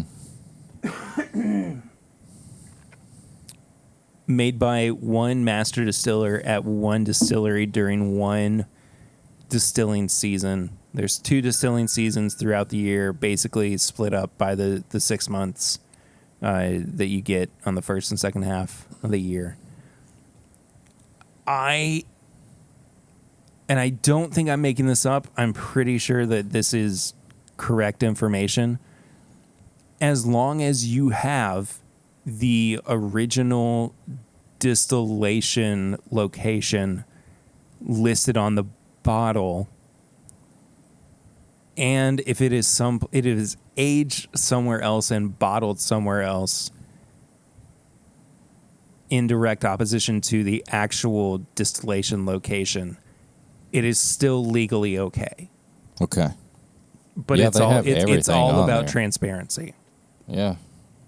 It's got the DSP numbers and everything on there. Then I think it's probably okay. I understand the like. I was just like, I don't understand that. No, so I get it because it, we're very accustomed to distilleries putting out a new Bottled and Bond product. And it's their distillate that was aged on site and bottled, maybe not on site, but at the very least, like, nearby or whatever. Yeah. But even though it is actually aged in bottled in Nevada, I am like 99% sure that it still meets all the qualifications that it needs to for being a bottled and bond whiskey. I know, and it's not me questioning them like, oh, I can't believe they put bottled and bond, because obviously they know what they're doing and they probably checked everything. I was just for personal like knowledge, I was like, I gotta do this, and instead of looking it up on the internet, I just waited to ask you. I appreciate the confidence that you have in me. I do. I have so much confidence in you. Within the bourbon world and with everything else, I have all the confidence in you. That's why I love you, man. Love you too, buddy. Let's get into the nose on this one, shall we? I like that. Smells kind of briny. Like a turkey brine? No, like pickle brine. Oh, I was going to say it's kind of savory, but I guess pickly would be... Maybe it's kind of dill. Like not pickle dill to me, like the dill, like actual dill. Like actual fresh dill. Yeah. I can see that. And orange. And that's making me, now that you said brine, like I'm thinking of when you brine a turkey, I put like dill and like orange peels and like all this stuff. It's dill and orange. Freshly baked bread, too. It's there's some kind of wheat grain on there, definitely. Maybe like a rye bread? Maybe, yeah. It's so soft. I get a lot of rye spice in the finish. The front is just kind of soft. It's very like approachable, I guess you'd say, for a rye. This is really kind of batting outside of its league, I guess, or punching above its weight class or outside of its weight class, I would say. I definitely need a little bit of time with this. I don't know how I feel about it. Because I don't dislike it by any means, but I also have like a couple of things where I'm going, couldn't this be even slightly better than what's there? I don't know. I'm trying not to be too judgmental right off the bat. I'm actually going to pour a little bit more just so I have enough in my glass to kind of judge throughout this. I like the nose better than the palate. On the second or third sip, like I start to get more of orange on the front. It took me a second because I felt like I was getting all like the rye bread and some more citrus on the finish.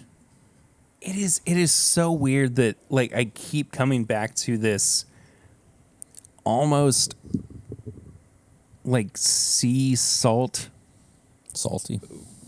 note on the nose. And even like going in for a smell on that one, it reminded me of being at the beach.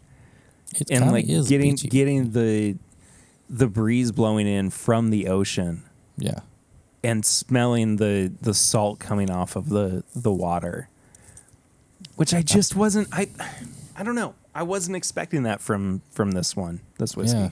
I think it's got a lot of citrus, like orange in it. It really does too. I mean, it almost drinks or identifies more as like a cocktail than it does a neat whiskey.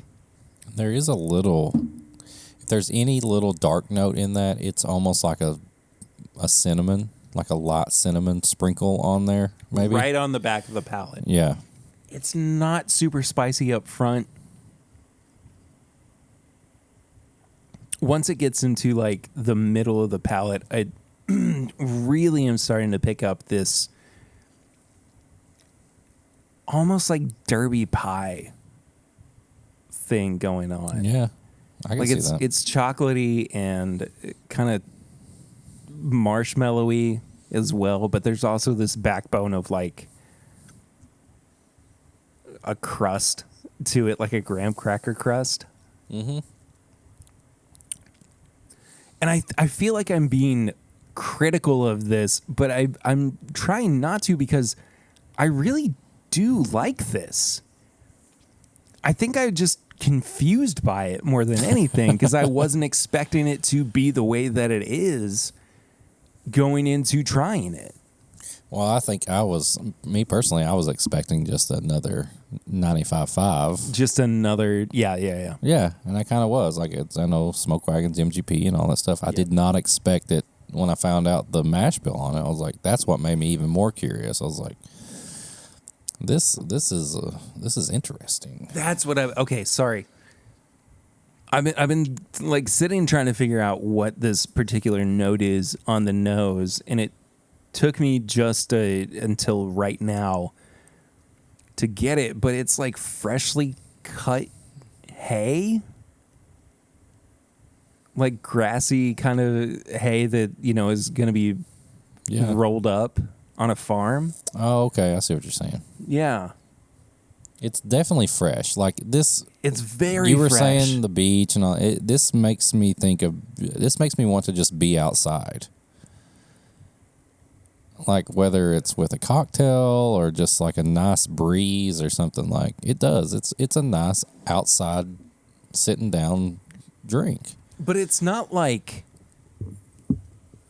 the term that we've been using a lot recently, crushable. Yeah. You know what I mean? Like I still feel like I need time with it. I need there's to be definitely able to think about it. Yeah, there's definitely more to it than just a crushable thing. Like you know, well, I think when we say crushable, we get like that on the nose and the palate. We get those distinct notes right off the bat, and we know that's what we're getting, and we're like, all right, we're just going to take this back. This is like, you know, second, third sip. It's like, okay, I'm getting this, or what is this? And like you said, it took you a little bit to figure out what you're trying to get. Like this definitely takes you for a little ride, for sure. I like it a lot. I don't know if I like it enough, though, to dethrone the Pursuit United from this year. Especially as a rye. Like, are you like okay to do a little comparison between the two? Oh, yeah, of course. Okay. I mean, that Pursuit United rye is just like, there's so much boldness right up in your nose. They don't even compare. They don't feel like they're on the same playing field. But I don't know. Do we know the mash bills that are in the Kentucky and the, what is it, Maryland? I don't know what actually goes into the Pursuit rye, but I mean, they are definitely two different animals. Like, I almost feel like saying, does it matter what the mash bills are in this case? You know what I mean? Just because it's true. Yeah, they're both ryes and they're both yeah. I think that Pursuit United just explodes in a way that most other ryes don't. Everything in that Pursuit United just hits harder. It's when you're like, I'm going to grab a good rye, like you're expecting that. Me personally, if I'm wanting a rye, I know what I'm getting into and I know what I want. I want that rye spice. I want that punch. I want this rye. The Pursuit United rye is the rye that I want. Like, I want to drink it neat. I want to put it in cocktails. I want to see how it holds up with a little bit of water. I want to share it with people. I want to take it to tailgating with, you know, people who are drinking Bud Light. And there's so much that can be done with this. And I just feel so comfortable with it, too. Yeah. Right? And I don't have to be as, like, egregious with my thought process or with my tasting process on it, just because it kind of reads as like this whole package, whereas the Smoke Wagon, I don't feel as like confident in my experience with it. Like I'm just kind of having to parse out different notes and different experiences that come with it, which is not necessarily a bad thing by any means. Yeah. But I feel like I'm stretching myself more with the Smoke Wagon than I am with the Pursuit United. Yeah. Well, I think, I mean, looking at it a different way, like I think the Smoke Wagon is something you would give to somebody who doesn't necessarily enjoy rye because it's so soft of a rye. You know what I mean? Like, I get that. Just kind of looking at it on that end. Yeah, the Pursuit United just punches way harder on everything. Like, that's what I want in a rye. I think this Smoke Wagon has its spot. Like, it's softer. There's just something about it. Like, when you compare the two, they are just like this. It's like a soft rye. And I know it's only, 51% rye and it's 49% corn. But still, it's a rye. And the other one is just like hitting you in the face, hitting your palate with like all this flavor. It's just hitting it hard. Yeah. And the Smoke Wagon is like kind of this delicate thing that you're just like, you're playing around with a little bit and you're like, okay, I'm getting that and I'm getting that. And that's fun for us when we're sitting here talking about it. But I don't know if it's something that like, the rye guy who's coming in, he's like, I want a rye, and he's going to grab that. Like, he's not going to necessarily probably want the Smoke Wagon. But if you're not used to rye, and it's kind of like, you're like, oh, rye is too spicy for me, like the Smoke Wagon might be a little better. I don't know. Yeah. It's just this little softer thing that makes you think about it a little bit more. And definitely makes you think. The Pursuit United, though, man, it's almost unfair, but I think every rye that we try from now until the end of the year is going to get compared to it. Dude, even into next year, I feel like I'm going to be coming back to this and going, well, is it Pursuit United level? Mm-hmm. I mean, we almost gave it a perfect score. Yeah. It does feel unfair to compare the two, but I like, for my own benefit, I feel like I needed to know where the Smoke Wagon kind of fell on that spectrum. Like, even talking about the Fibonacci rye from Stellum, I don't think that this comes anywhere close to either of these. Did I have that? I think I had a little bit of it. We got it the day that we reviewed the Pursuit United. Yeah, I remember. I want to try to remove as much bias as I can, though, comparing the two, and I want to review the Smoke Wagon of its own, or on its own quality, or merit. I don't know. I'm tired. It's almost 1:00 in the morning. Shit. We got a half a day left. Aren't we lucky? Anyway,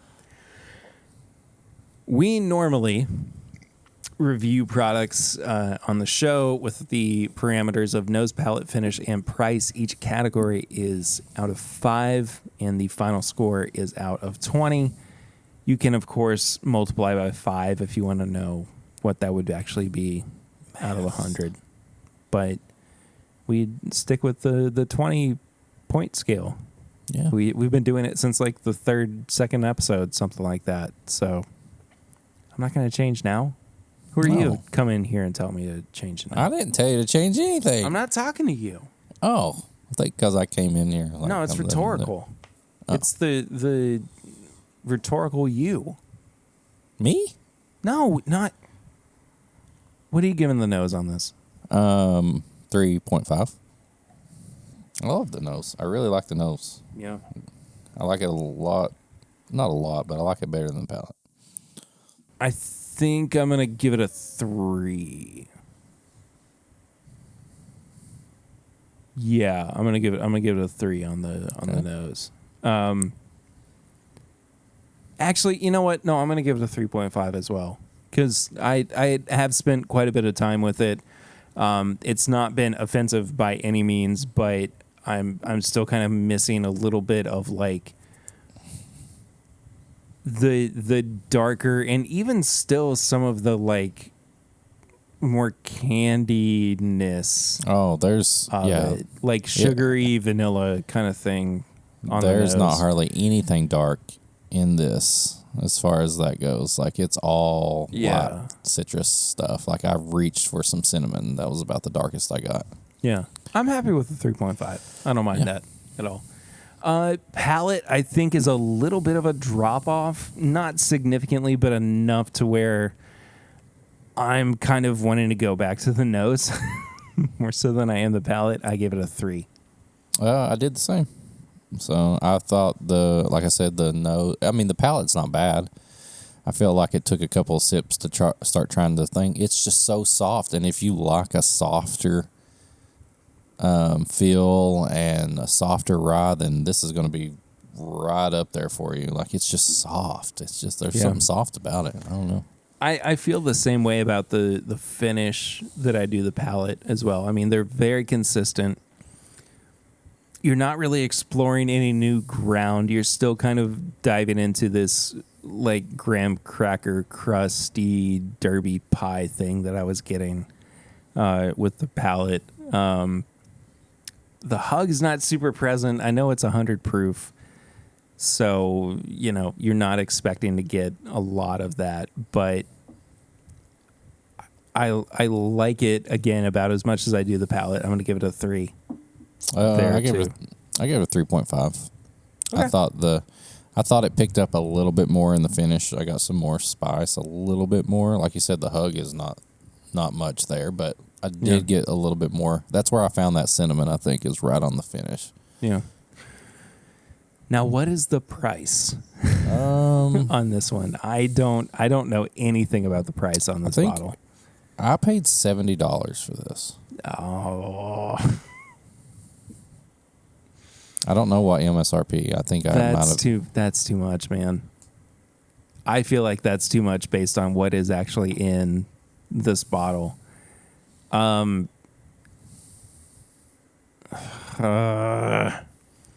I know that you're kind of trying to help out with the innovation of things, and you're trying to support smaller distilleries or producers and whatnot, but I mean, it is still a 4-year-old whiskey.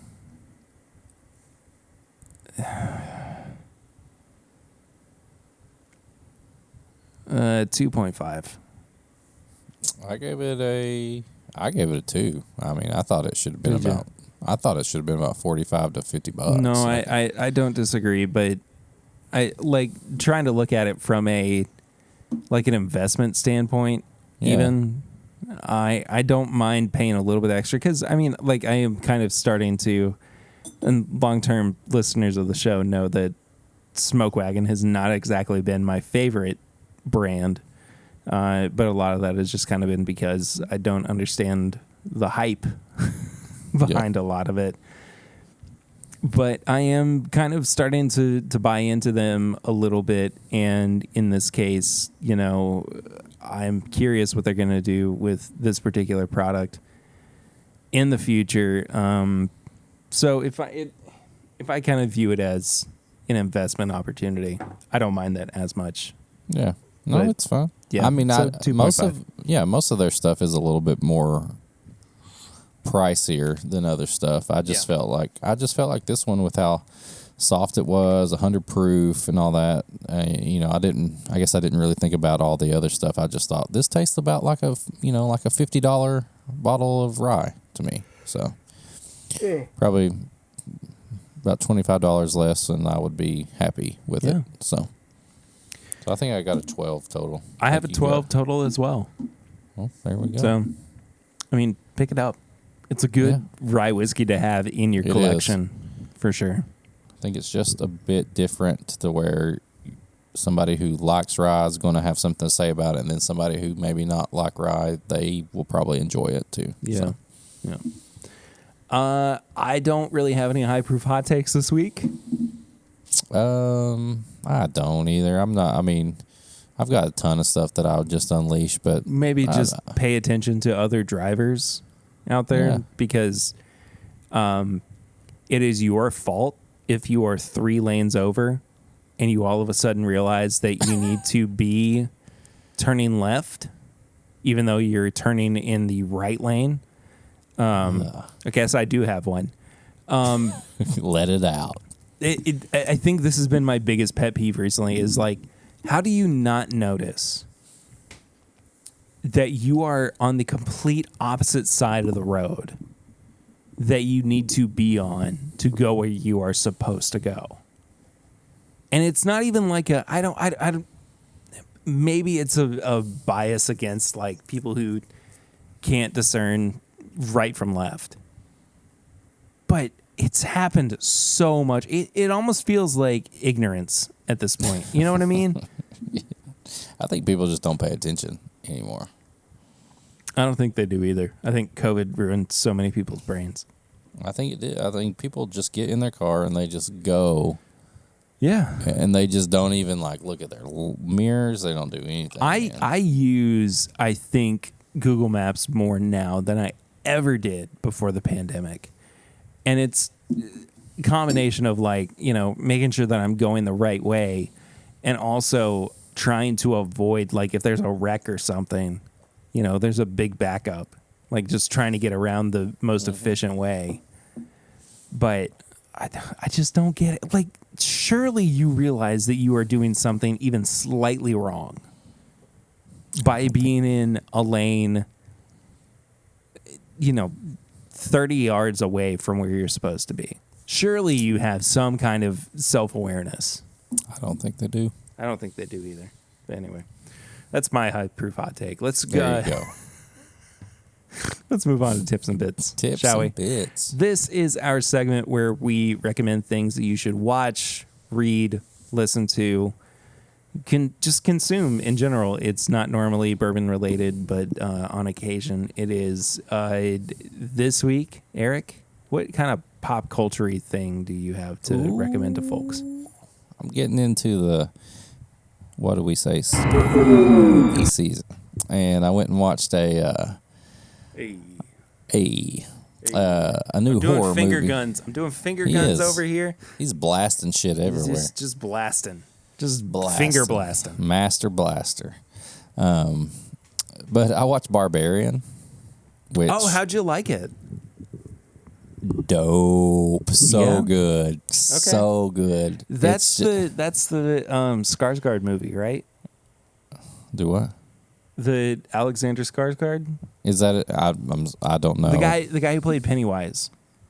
Bill Skarsgård. Bill. Thank you. Yeah. Yeah. That's Pennywise. Yeah, okay. I didn't know his name. Yes, he is in this movie. Partially. That's all I'll say. I don't want you to say anything else about this movie because it's I want to go in completely blind, or as blind as I can be at this point. All I'm going to say about this is I feel like you've got to watch it in a theater because they use the sound and the lighting as like part of like it's almost like its own character. Like the sound in this, like you just like it amplifies like the suspense and the scares and everything. Like just and if you don't watch it in a theater, just if you have a really good sound system or something, surround sound, then that's the way to go. Like there's just something about the sound in this movie that was amazing. I loved it so much. So good. So good. I don't want to know anything else about it right now. Did I talk about the new Lord of the Rings show last week? I think so. I think so too. Well, off the back of that, you know, we wanted to binge through the Peter Jackson trilogy of the Lord of the Rings movies, and we just finished it up, and those movies still have life, and they still hold up, and they are still so much fun to watch and so fantastic. Two Towers is one of my favorite movies ever. I think I might have even said that last week, but I think so. I need to go back and watch them. It's been a while. Go watch the extended versions. I mean, it's going to take you a few sit downs. I was going to say, do I have like 4 weeks to like? It's not going to take you though. You know my schedule. I do, but you also have nights where like, and it doesn't matter anyway.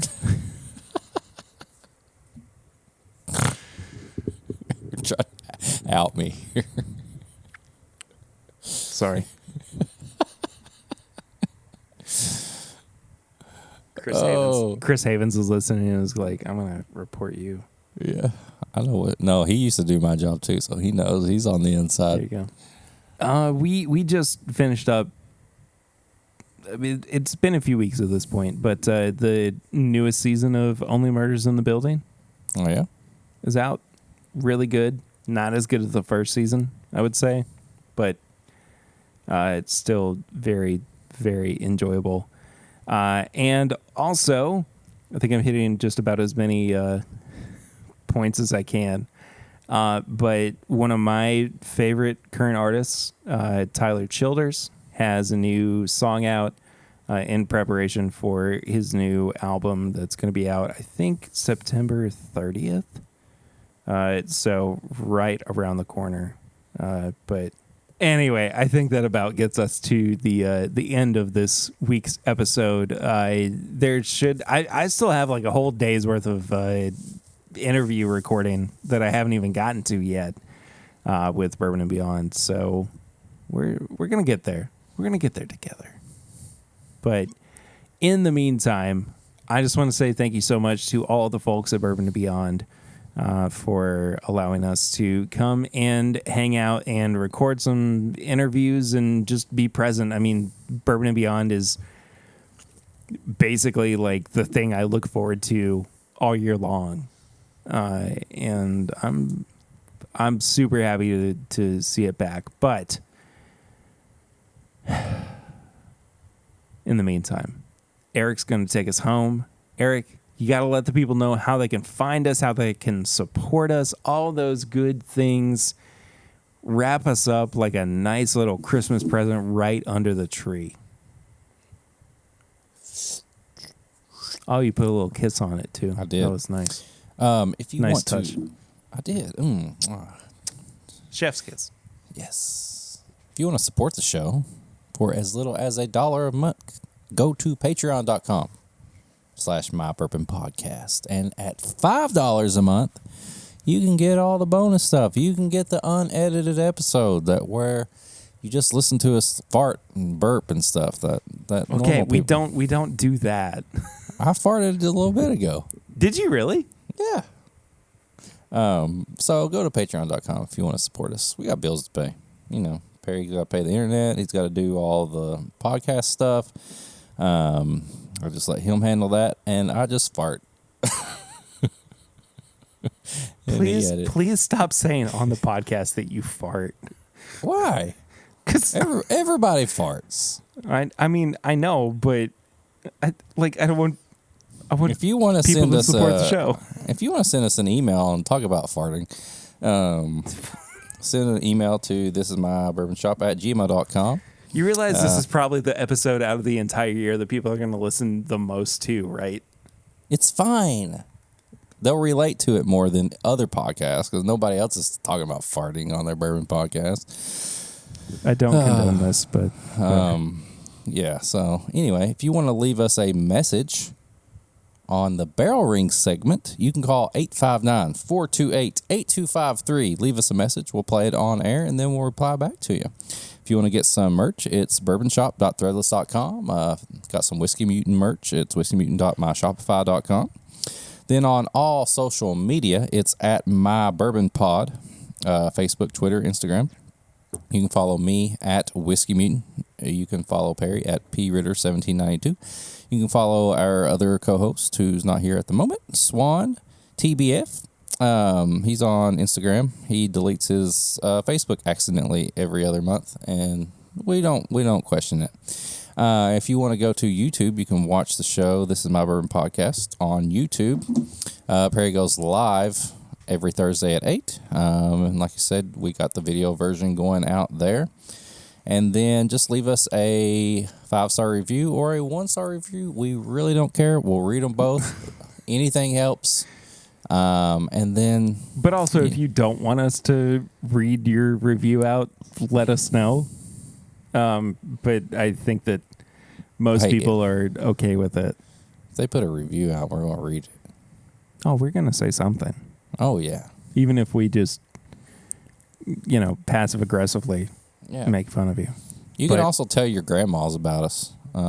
Please do. About that. Let them know. Yeah. We've actually got an update this week of an old review. Ooh.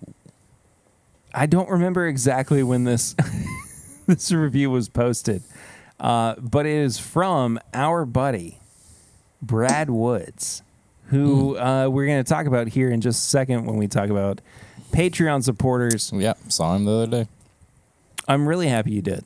Yeah. Because, anyway. Dab him up. So the original review said, has quickly become my favorite podcast. So I drive anywhere from 8 to 13 hours a day with my job, and I needed to find a podcast or two to make the nights go by quicker. My love for bourbon brought me here, and after only 2 episodes, I went back to the very beginning and listened to every episode in order. God bless you. Being unable to enjoy bourbon throughout the week with my job, this always allows me to enjoy it in an entirely different way. Plus, the tips and bits and news segment have given me a plethora of ideas of things to watch on meal breaks, listen to between episodes, or look for when at stores. This might give you a little bit of an idea of how long this review has been in the system and the update that happened last Sunday. The natural rapport between Perry Swan and Curtis makes for an enjoyable and entertaining listen, and it's like I'm sitting there with friends, enjoying a drink and fellowship right along with them. Thanks for helping the thousands of miles pass by seamlessly. You guys are heroes, aiding in the safe and speedy transport of millions of packages for a big brown truck and trailer on the highway each and every week. Cheers, guys. And the update is this podcast is still adding so much information and entertainment to my nightly runs down the interstate. Thanks so much for what you guys do. Brad, thank you so much for listening. And thank you for the update, too. If you have an update that you want to give us on a review, maybe you've been hate listening for a little while. And you want to, I'm all about some hate listening. Let us know about that. Head to your podcast app of choice if they allow reviewing and rating. And if we don't talk about it here on the show, send us a screenshot at My Bourbon Pod. Or this is mybourbonshop@gmail.com. We'll be happy to read it out on the show. We do have 2 new / returning / upgraded patrons this week. Our first one, a brand new patron, Mr. Matthew Bergmayer. Yeah, at the $10 tier. Matthew the Bergman, like he was on fire the other day. He was grinding at Whole Foods. I mean, grinding. Wow. Like taking the cart and like going up on the produce. Grinding his meat. They actually let him go behind the counter. They were like, "Oh man, he's here." That's special. That is special. Yeah, they let him come back behind the counter and grind his own hamburger meat that he was making hamburgers for. And I said, "Yo, what are you going to drink with that meat?" And he goes, "Bourbon." And I was like, "Dude, you should listen to This Is My Bourbon Podcast." He goes, "I already do." I go, "Are you part of the Patreon?" He goes, "No, but I am now." And he signed up right then as he was grinding. Wait, so like he was one grinding hand in his phone. Mm-hmm. Yeah, that's what I was thinking. And he was like, Yeah, so that dude's amazing. And I was just trying to get lunch. I went in there and I was being all bougie because I was going to get lunch at Whole Foods. So I was going to get the little salad bar. Yeah. And I've been there before. I was late for work because I was watching him grind meat. So I'm glad that he really did. And he wasn't just doing a dance while he was grinding and just acting like he was joining the Patreon. He actually did, and I appreciate that. And I bet those hamburgers were nice and fresh. Oh, fresh. Yeah, that too. Because he was actually grinding it right then, so they'd been really fresh. We also have an updated pledge from Brad Woods, who we just read his review out for. He is actually doing an annual Patreon pledge. So if you would like to do that, if you want to check that opportunity out, I have not talked about this a whole lot with the podcast, but you get, I believe, 10% off if you sign up for a yearly pledge as opposed to doing it every month. It does help us out more if you do monthly as opposed to annual. But that being said, we appreciate all the support and help that we can get. But whose meat was Brad grinding when you saw him the other day? We were grinding together. We were both watching the meat being grinded. And it was like, and he was like, yeah, I got to get back on the road. And I was like, come over here to the, I'm going to make you a salad bar snack to go.